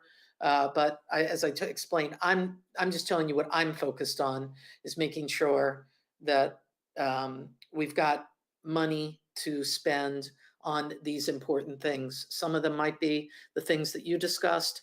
Some of them might be incorporated into a plan later that the manager brings. So anyway, is there anything else? It was a great presentation. Thanks, Vice Mayor, and thanks, Mr. Manager, and thanks to the consultants as well. So we're going to move into the Village Council and Administration discussion items. And we have the Public Safety District as a dependent special district, which has been sponsored by Vice Mayor, and it was deferred from our July 6th meeting. Thank you for bringing it to this venue. Of course. Same thing as last time. Do we just go through the presentation on our own, or would the clerk be able to put it up on the screen? Director, if you can hear me, I'm getting a message to ask the organizer to make me a presenter to share my screen.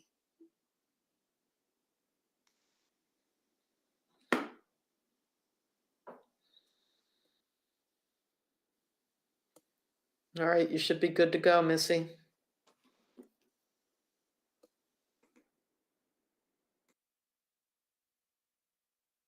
Perfect. So Palmetto Bay is safe because we pay for it to be safe, and that's a choice that we make and decide to fund as a council every single year.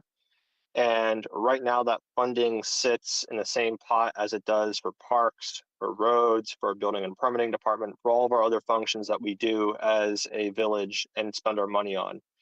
And that public safety has to compete for that.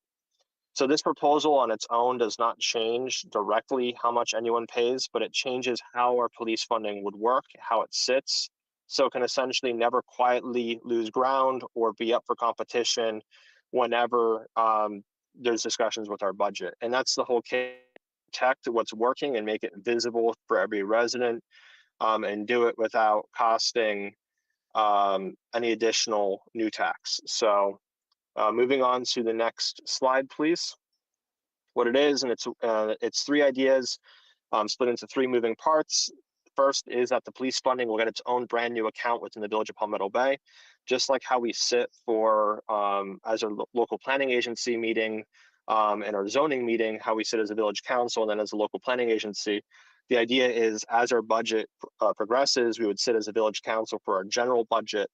And then as this new dependent for police funding as its own agency and its own council. So it get its own budget separate from everything else. On someone's tax bill as well, it'll show up as its own line, as its own rate, and it's for money that can be spent on police and nothing else.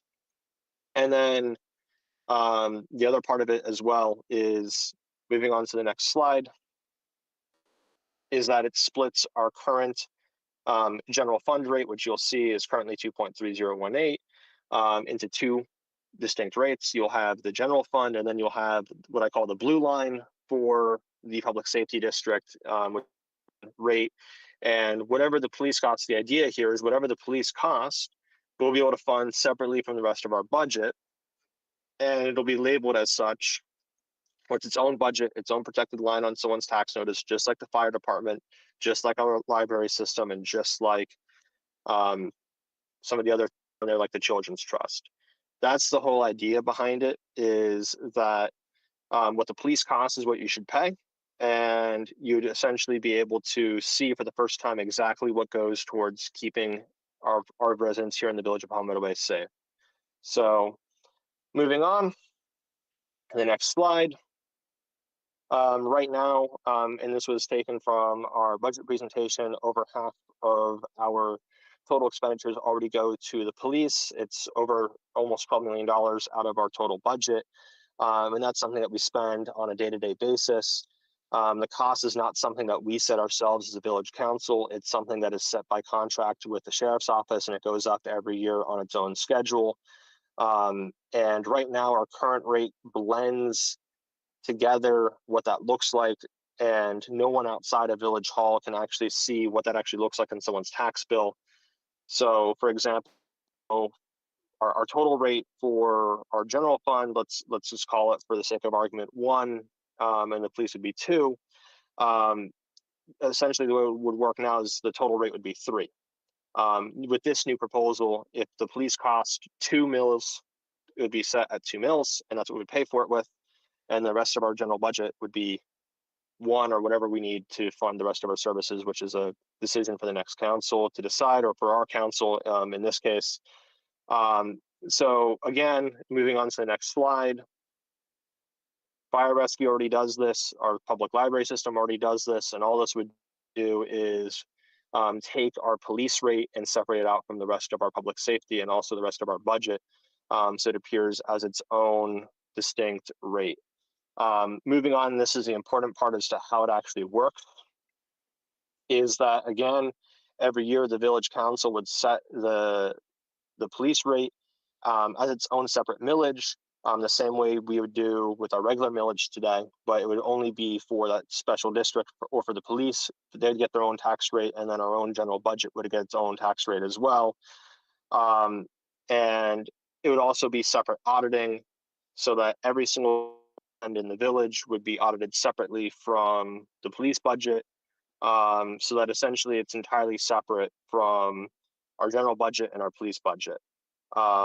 And also the combined rate, and this is the important part, cannot exceed the 10 mil constitutional cap that we have in the Florida Constitution, because what we're doing as a city is splitting up our current taxing authority and giving it to this special new rate that we have. So moving on to the next slide, path to adoption. I wanted to share that I've had some conversations with the village attorney earlier today to that, and I'll let him take over this slide because there's some discussions that we've been having on that. So John, if you want to take it from here. Sure, of course. Thank you, Vice Mayor.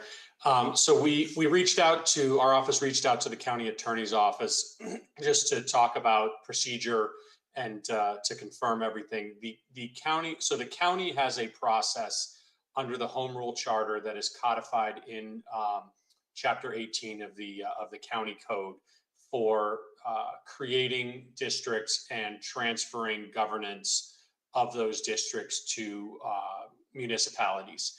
The county attorney's office has taken the position that Chapter 18 is the only mechanism by which it can be done in Dade County, and not through Chapter 189 of the Florida statutes. Under that process, the way that would work is that the village would pass a resolution requesting, asking the county through its home rule powers under Chapter 18 to pass an ordinance creating this dependent special taxing district. From there, assuming once it's passed by the county and the village would then pass joint resolutions. Those joint resolutions would, on the county side, would transfer the governance of the dependent district to the village. And on the village's side, it would accept governance of the dependent special district. And then from there, it would just proceed, as the Vice Mayor was talking about, that it would fall within the 10 mils. All of that would be set by the village council. The police rate would be set as the governing body of the district, and then the remainder of the budget would be set in the village council's capacity as the council. My partner Lori is also on. If you all recall at the meeting last week, there were some questions that came up, and Lori has a long history as a assistant county attorney in Broward and other assistant city attorney. So she has a long history with budget items and things like that. So I asked her to join as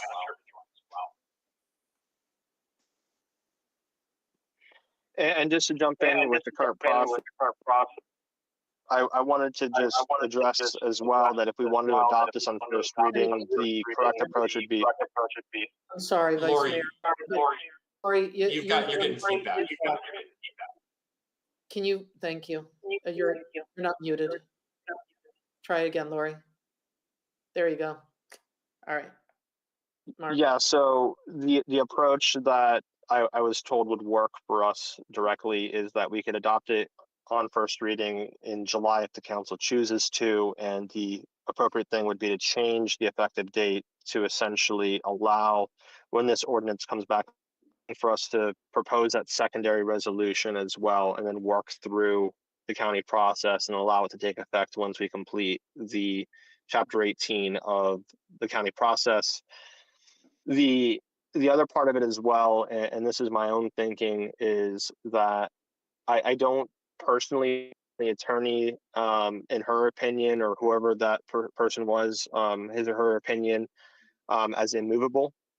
If we as a council decide to adopt this, I think from what I've heard, there's some other cities that might be interested in doing this as well. And perhaps there can be room for us to work collaboratively with other cities, especially before the election, with what's coming on the ballot, which I know has been a very difficult topic of conversation for us.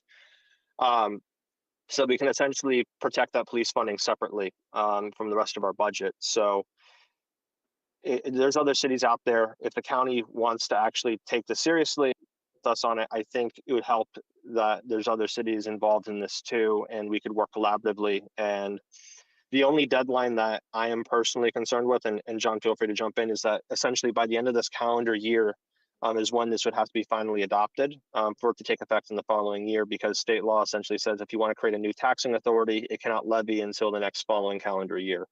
So if this isn't done by December 31st of 2026, we're going to be in a position where we would have to wait until essentially 2028 before this would actually kick in. So that's the hope, would be that we'd be able to essentially either A, see if the county have a change of heart if other cities are interested in this, or B, perhaps the county could even change the ordinance itself as its own process as well, and work from there. So that's my current thinking on it. John, specifically to the effective date, is that an available path for us to take?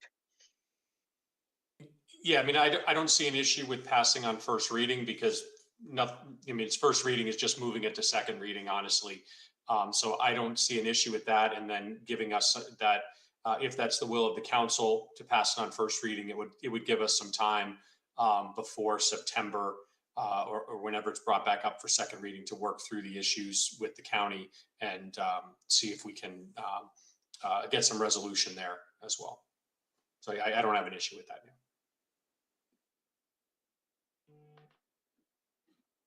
Okay, thank you. Questions? Councilwoman Matson?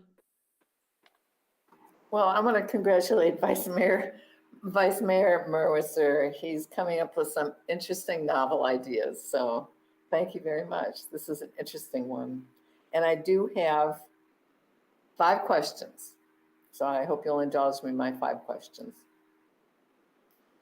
If all ad valorem revenues go to the police district, how will the village fund future increases in parks, roads, and administration?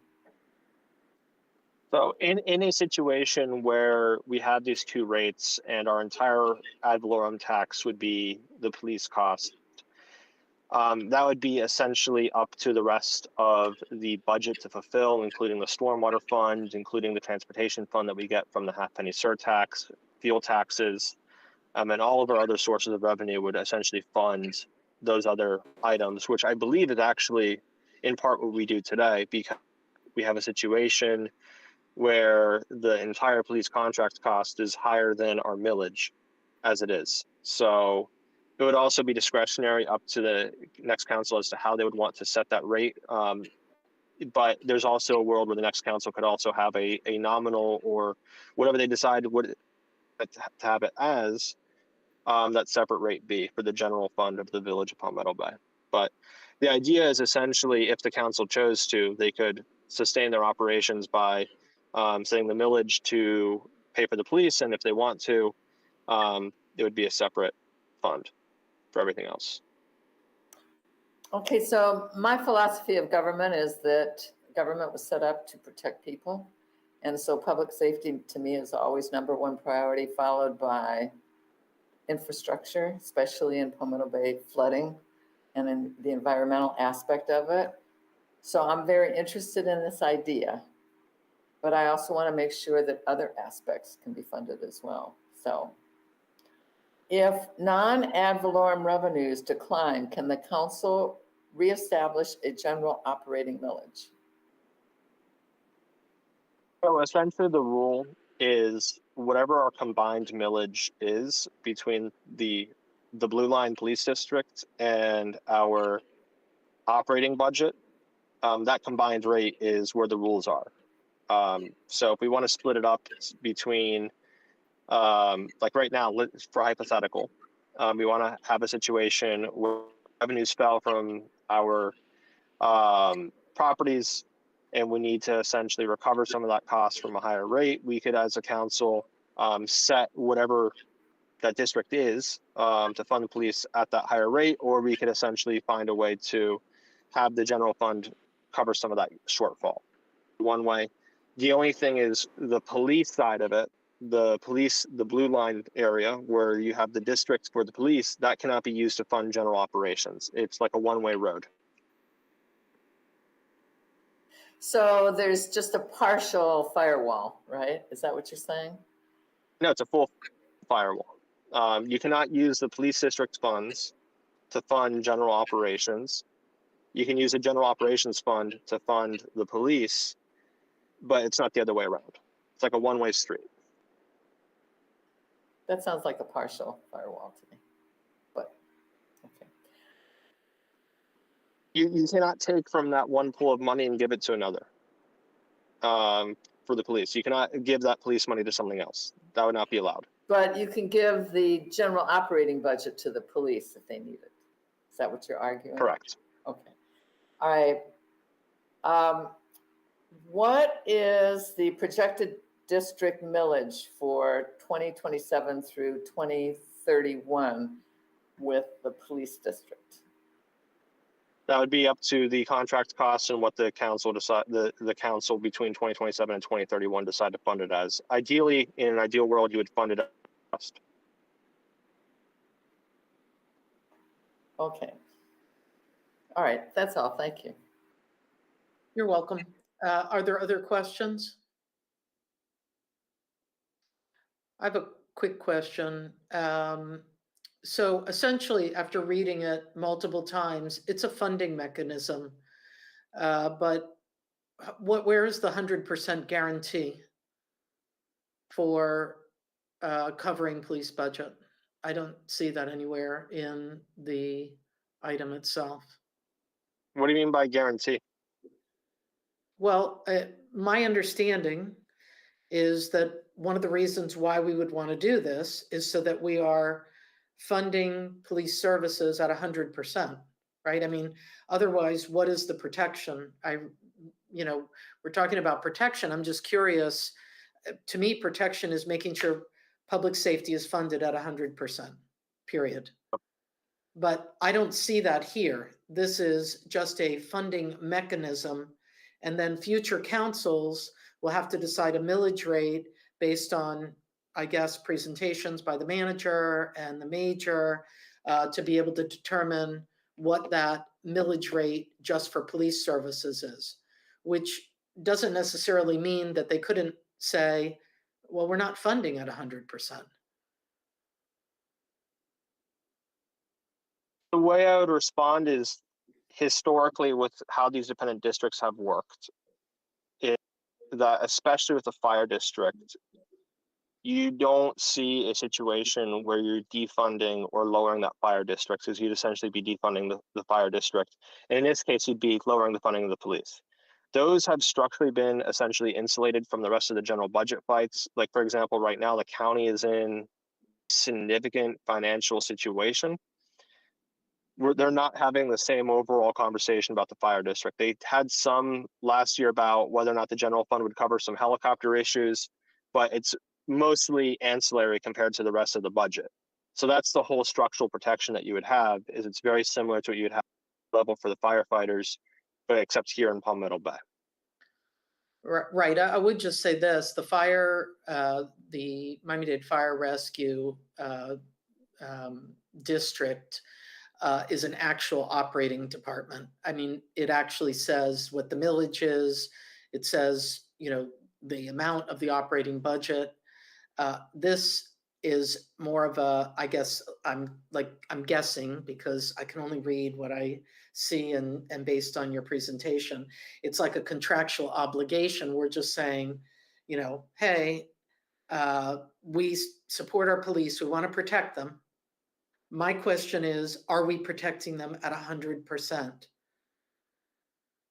And that would be the hope. And I would just jump in, like, the fire district is set separately every budget session by the county. It's not like the agency, like the fire district can wake up tomorrow and set the millage rate. The county commission has to approve it separately. And that's how it works, just like how it would work here in Palmetto Bay. Right. So that would be the hope. Correct, but it'd be a special fund separate from everything else. And that's the same protection that the firefighters have at the county level. I mean, there's anything. I mean, even with our own general fund. Is there So a this way? at least insulates them from the separate fights that the county has with their own budget, for example. And with the onslaught coming in November potentially with removing homesteaded property tax exemptions, in my view, I think we have to send a very clear message that public safety is funded no matter what, and whatever that budget has to be should be set by council, just like how the county sets for the firefighters. Right, thank you. This question is probably for Lori or for John. Is there another way of setting this right now? Is there a resolution, or is there something that we could do for this particular budget cycle as opposed to an ordinance for future? That, in my opinion, I don't see, I can't hope. I can't put something together, vote for something, and then hope that it's going to 100% fund police services. I mean, Lori can chime in if she disagrees, but I'm not aware of any mechanism where we could have it set for this budget cycle. I think it would have to be, anything would be for the future budget cycle. Yeah, that's correct. With respect to the setting of a millage just for fire. This is for police. And just like, so you, also, I don't think it's been mentioned that in a dependent special district scenario, the general operating millage of the village plus this dependent special district cannot exceed 10 mils. So you're looking at a 10 mil cap regardless of whether or not we set this aside for police, because it is still dependent upon yours. There's no, separate millage just for the police. It would be included in your total millage. It would just be a line item, but those two line items in the tax bill cannot exceed 10 mils. The day we exceed 10 million, the day we double our staff, double the police department. We're far from 10 mil. Thank you. Yeah, just making sure that you realize it's not an additional millage. It's the same. Are there other questions? Councilwoman Matson? Steve, you have anything? After Councilwoman Matson, I just wanted to see if you I have comments. Okay. I would just like to ask the major, our new major, and the manager, what they think about this.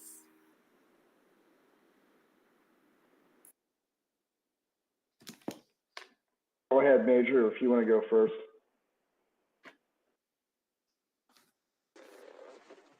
Good evening, Councilwoman Matson. I should have started with the mayor, members of the council. How are you all? Can you guys hear me okay? This is the first time I use this application with the speakers.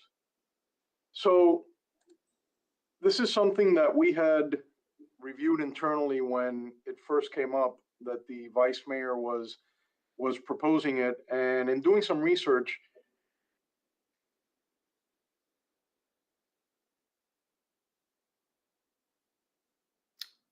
Is Tony frozen or am I frozen? it looks like he's frozen. Okay. Tony, I don't know if you can hear us, but you're frozen. Closest thing that I was able, did I lose you guys for a second? You Yep. did. We Yeah. left you out in doing some research. Yeah, I my screen went blank. So there's no other participation in a special taxing district that our agency participates in. The closest model that I could find was Miami-Dade Fire Rescue. And what I found is that they do have a set millage that is set once a year. It's submitted, I believe it's done through county resolution. And the current millage that they have, which I'm not sure if they send that information to the village or not, is at 2.3965. So I don't know if that's going to be higher than what the village's current proposed millage is going to be for the 26-27 fiscal year, but that's what was set at for the 25-26 fiscal year. So in a similar fashion to what Miami-Dade Fire Rescue models, our proposed public safety district would be adopted annually by the village council as Vice Mayor proposed, and would also be based on projected costs for the following fiscal year. You all would have to vote on and pass the recommended millage rate that will generate the sufficient funds in the ad valorem revenue for the Palmetto Bay Public Safety District, right? As the Vice Mayor mentioned. It is no different, and I'm assuming that we would follow what is done by Fire Rescue. However, Miami-Dade Fire Rescue, their process, their mechanism is done through the county commission. And I have a sample of what the resolution is that they proposed last year in the commission. I think it's a rather simple procedure. I'm not going to get into the nuts and bolts of that. I guess that's what the village attorney would do. To kind of put the council at ease, what would be my role as a district major in a law enforcement agency such as the Miami-Dade Sheriff's Office is fiscal responsibility extends for me well beyond simply staying within that budget. I'm expected by you all to be a prudent steward of the village's funds. That's not going to change if a special taxing district is implemented. We're going to continue to ensure operational effectiveness, which is ultimately our main goal is the safety of the village residents and visitors, right? What are my fiscal responsibilities? Managing the budget, monitoring expenditures, ensuring that spending remains within those budgeted allocations, controlling our personnel, meaning managing overtime, monitoring our staffing levels, reducing backfill. That's how I get graded as a major within the sheriff's office. So do we support it? I think it's a good idea.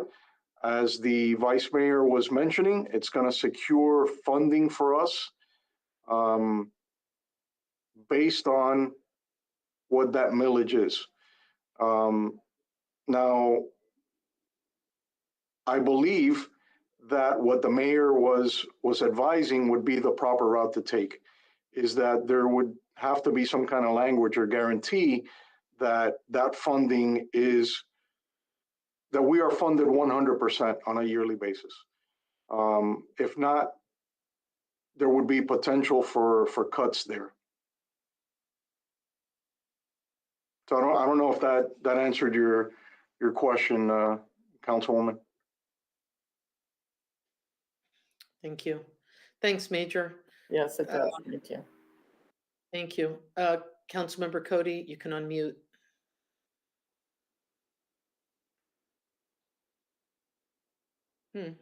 You put the headsets on and now we don't hear you. We could hear you before when you weren't using the headsets.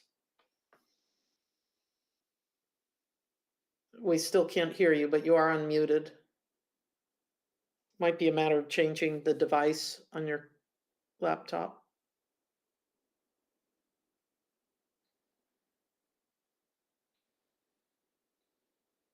No.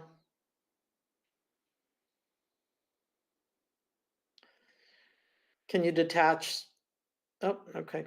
I guess he'll come back. Okay. Oh, I hear you now, Steve. Can you hear me now? Yes, sir. Okay. Can you make me a presenter? Because I also have a PowerPoint, a short one. I can't make you any, I don't have the ability to do that, but, oh, they did it. Okay.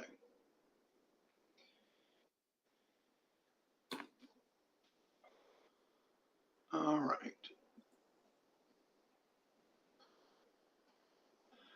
Let's see, I've got to go to permissions. Well, I'll tell you what, I'm not going to share my screen. I'll just wing it. I think this is a bad idea. The blue line is sort of a catchy phrase, but this isn't a very good program idea.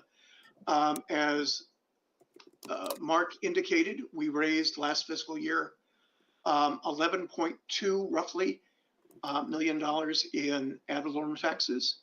We spent on the police $11.8 million. We had a police deficit of $550,000, I believe $577. If this proposal was, we are going to dedicate the amount of money to fund the police solely from ad valorem taxes, I believe, and correct me if I'm wrong, Mr. Manager, that would require us to go up to the 2.69 mills that we adopted tangentially at our meeting. Is that correct, sir? It would be 2605 to fully fund the fiscal year 27 police budget, Councilman. Okay. And we can't get there unless we have 5 votes of the council when it comes time to adopt the budget, correct? Okay. So, Mark, if you want this to happen, not only are you going to have to vote to take us up to that level, you're going to have to lean down the dais and convince Marcia that she's going to have to be able to do that. But I do want to make some clarifications. Your slide that had the 53% little clock graph was not accurate. Our budget does not go around the council. What happens is we have a big cafeteria menu, and the manager sits down with the major, and they go through that, and they decide how much in overtime, how much in police patrols. Do we need new license plate readers? Do we need to get funding for gas and whatever in terms of the boat that's going to patrol our canals?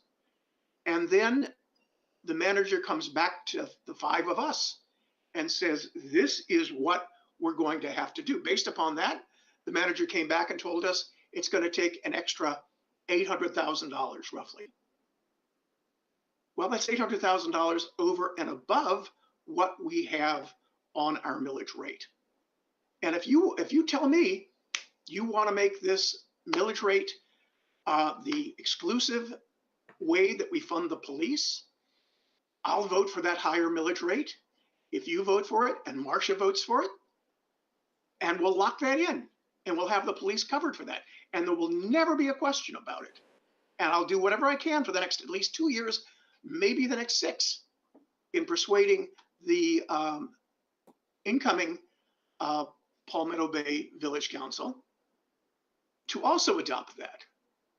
But to say that we are going to have an amount of money, we have money set aside through the millage rate when we are over $550,000 in deficit, I think is frankly misdirective. It's something that Harry Houdini would have appreciated, because you're getting the people who look over in your left hand when the real stuff's going on in your right hand. If we want the police to be covered, we're going to have to make some hard choices. If we set up this district, there's no way that that district could say, by giving them that amount of ability to grab a portion of the millage rate, to say, well, that district is also going to be able to reach in and grab a portion of state revenue, sales taxes, or any other funding source, and pull it into the police district. That's going to have to happen while the 5 of us are wearing our special little police hats. Maybe they're going to look like the hats that Bobbies wear in London. That would be cool. But in the end, this is performative. This is not prescriptive to solving a problem. It's just a way for us to grab 3 balls, throw them up in the air, juggle in front of the residents and say, isn't that amazing? we've solved a problem. We don't have a problem now.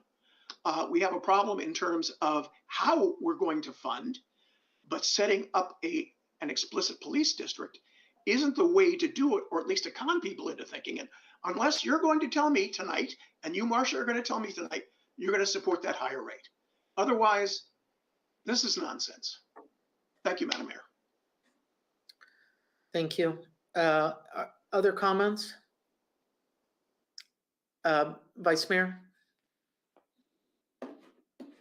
Yeah, I'll just say that not everything is a con, and that the PBA was supportive of this last meeting because they were concerned, and so am I, major storm coming after the November election related to how we're going to be funding our government, and to provide them that long-term structural insulation from the rest of our budget, I think is very much wanted by Elizabeth David Greenwell. And also it was supported by the sheriff's office as well, because again, this is not a new idea. This is not anything other than giving our law enforcement the same exact structural protection as the firefighters. So it's unfortunate that there are some who decide to try and make this some personal dark motivation thing, when in reality, this is doing a public service of protecting the most important line item for our residents, which is ensuring those in blue have the funding they need to do their job. Thank you. Vice Mayor, just so you know, I did speak with the individual that you mentioned, and he indicated exactly what I just said, which is that they were under the impression it guarantees funding at 100%. I will support if it guarantees funding at 100%. So, you know, to me, that's not just for me, Karen Cunningham, but that's for every future council, unless someone wants to bring the ordinance back and make changes, then of course that would be in a public meeting.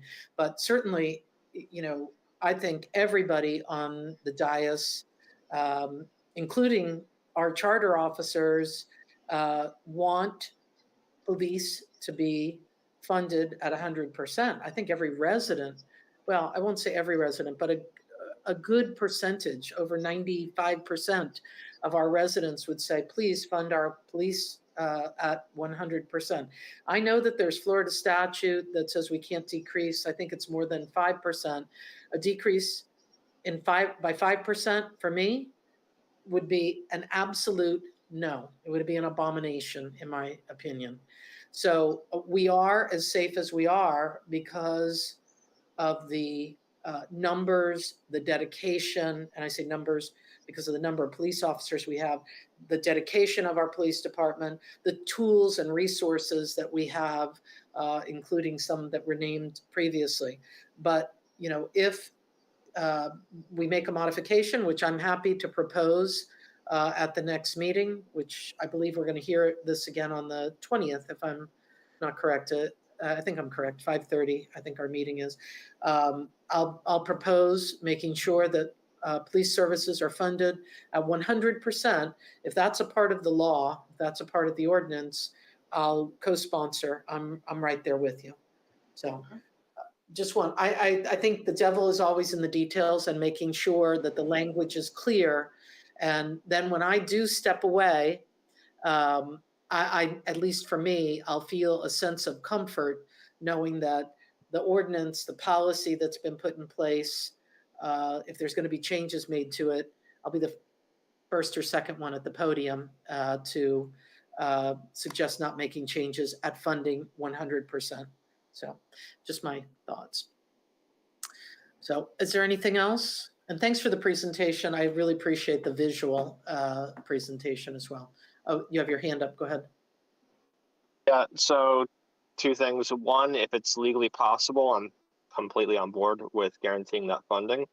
I'll defer to Lori and John as to the mechanisms there. I'm wondering if it's possibility to add some procedural requirements then to our code of ordinances long-term, adopting that funding would look like and how we can actually get there. I don't know what that would look like because my understanding is setting the tax rate and the funding comes from Florida statute, but if there's a way we can procedurally guarantee that, or at least make it very difficult not to, I'll defer to Lori and John on that if that's a possibility. Yeah, I don't think so. Lori's shaking her head too. Yeah. I'll let her. No. In fact, you can't. What you're doing is saying that whatever the budget is for police, regardless, you will pass a millage rate, funding it 100%. You can't tie the hands of a future council to agree to fund it at 100% all the time. Well, if I could use another example, perhaps, and Lori, if you don't mind muting, because there's a little bit of an echo on your, yeah, thank you, a little bit of feedback. I know this is not related to this, but I'm just using it as an example. One of the charter amendments related to the USDA property basically says, you know, we're going to take every means possible to purchase that property. How does, and John, that would be a question for you because you'd be most closely related. That ties the hands of future councils, in my opinion. So, and if we can do that, then why can't we do this? Well, I think that's different. I mean, first of all, one item is in the budget silo, and that's got a separate set of laws. The proposed charter amendment is slightly different in the sense that what it says is that the village will make every reasonable effort to do that. And so what does that mean? You know, reasonable efforts will be defined by what the village's budget is, what what any number of elements that could come into play. But if the village has a deficit, as opposed to a surplus of $10 million, not that we have that, but reasonable efforts would be different in each one of those scenarios. So I think that's where the difference is number one, we're not in the budget silo that we're talking about here, and number two, it's qualified by reasonable efforts. With language such as you just provided, as it relates to, I'm sorry, it escapes me, but you talked about reasonable, would language like that be acceptable in something like this? And my second question is, since our police department has created a good deal of our surplus, thank you, Major, and the Major before you, can that surplus, can it be shifted to general fund? We might have asked this previously. So to answer the second question, if it is in a dependent taxing district and you have a surplus, no, I don't think you could then shift it into your general fund. I think you could utilize it for future years or utilize it for whatever might be going on that year. In terms of could you qualify it with the first question, I would have to research that unless Lori knows off the top of her head whether you could put in sort of qualification in it that they would use best efforts to fully fund it. I'm not sure. I'd have to look into that, but Lori, I'll let you chime in if you know. Yeah, I don't know about it being fully funded just by ad valorem taxes, because what you got muted. Lori, you muted. Sorry. That's okay. It's a funky platform. Yeah. Mm-hmm. So what I was saying, if you do make that determination to fully fund police through the ad valorem tax, what you're doing is taking away from your general millage. So that means you will always fully fund your police first, and then fund the rest of your millage. you don't need a special district to do that. But and I agree with Mark, but once you do that, you can't move the money freely back and forth. For me, that creates another set of problems. I don't know if it would create one for Nick, but I think it creates another potential issue. If you can't move surpluses back and forth. And I appreciate you mentioning, because that's what I had asked previously. And obviously, and maybe I just didn't articulate it properly. Won't be the first time. Definitely won't be the last time. Sometimes those thoughts get stuck somewhere up here, and they don't. The difference is you is mentioned that- we could be doing that. We can say we're fully funding police services without doing the ordinance. That's what I heard you say. And that's why I was asking, is there a way that we could be doing that? I mean, I've been committed to that all along. As a matter of fact, we've increased our numbers in terms of the number of police officers we've had since I've been in office. I think by 4, and I want to say 2 of them were sergeants, but don't quote me on it. But, you know, and I'm sure that the next council, whoever they might be, would be supportive of that as well, I would assume, because it's a priority for the community. But not being able to move money around, I think handicaps the manager. Again, just my opinion. You don't have to respond, Nick. And then if we're already able to say, hey, we're funding at 100%, we're funding at 100%. I mean, what it does is it's a policy decision and a commitment on behalf of the village.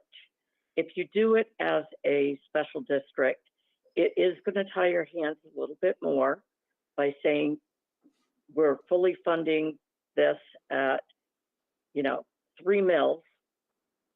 That means that you can only levy 7 mills for your general operating. And if you have a surplus from the police district, it cannot be moved over to the general fund, because what's in the district's created is not a general municipal entity. It's its own special entity, can only be used for that type of thing. And once the money gets put in there, it can't go back over to the general millage. But you can take general millage and put it to the fire, to the police. correct. It works that way. It's just a mechanism of not being able to take away from the police. But it does lower your ability to do the general millage. And if there are any surpluses, one way you could deal with surpluses is that you would lower the millage the next year and use that revenue as a reserve almost. Right. Well, I think I got the point that you were going to try to make, Mark. well, I will tell you, the optics of that for a future council will be disastrous as well, because people will not understand why you're lowering the millage rate because there was a surplus with the police department. That's just my opinion. It's a political conundrum, honestly. Right. Mark, Vice Mayor, sorry. Yeah, 2 things to that. On the obligation front, John, feel free to jump in, and also if you're able to answer this as well. But in our actual interlocal agreement with the Miami-Dade Sheriff's Office, section 7.5 of that agreement says that the village is required to pay for the actual cost of the local patrol services. So regardless of what we put in to the ordinance itself, we still carry that obligation to pay for the actual cost of local patrol services. And that's a separate agreement that we have with the Sheriff's Office as a requirement for them to provide the public safety that they do to our community. They want us to pay that actual cost, which we have to. There is that guarantee within that contract language regardless. So the question is, how do we go about funding that as a community? And that's why this special district is so important, is that we're able to essentially fund that fully and those contractual obligations fully, and protect it from the rest of our budget. And I think that for reserve, there's many uses for that reserve that we could have as a community. Specifically, if we have a named storm come through our community that requires additional overtime for our officers, or we have some kind of crisis or event, that's when that reserve would hopefully be able to come into play. We would be able to fund whatever those costs are through that district in that scenario. So that's the idea here, is to essentially structurally insulate whatever the cost of the police are from the rest of our budget, and vice versa, so that they have that available. And I do foresee, I mean, this is Florida, we're in Miami. At some point, we will have a major storm that we have. That's when those reserves will really come in handy. Okay, thank you. Anything else? Okay. Well, thank you all. I think that is, let me just do a double check. Yep, that's the last item on Move tonight's. to adjourn? Very good. Our next meeting is October 13th for the Committee of the Whole. There's a move to adjourn. Is there a second? Second. All right, second. All those in favor? Aye. Aye. Anyone opposed? All right. Good night, Palmetto Bay.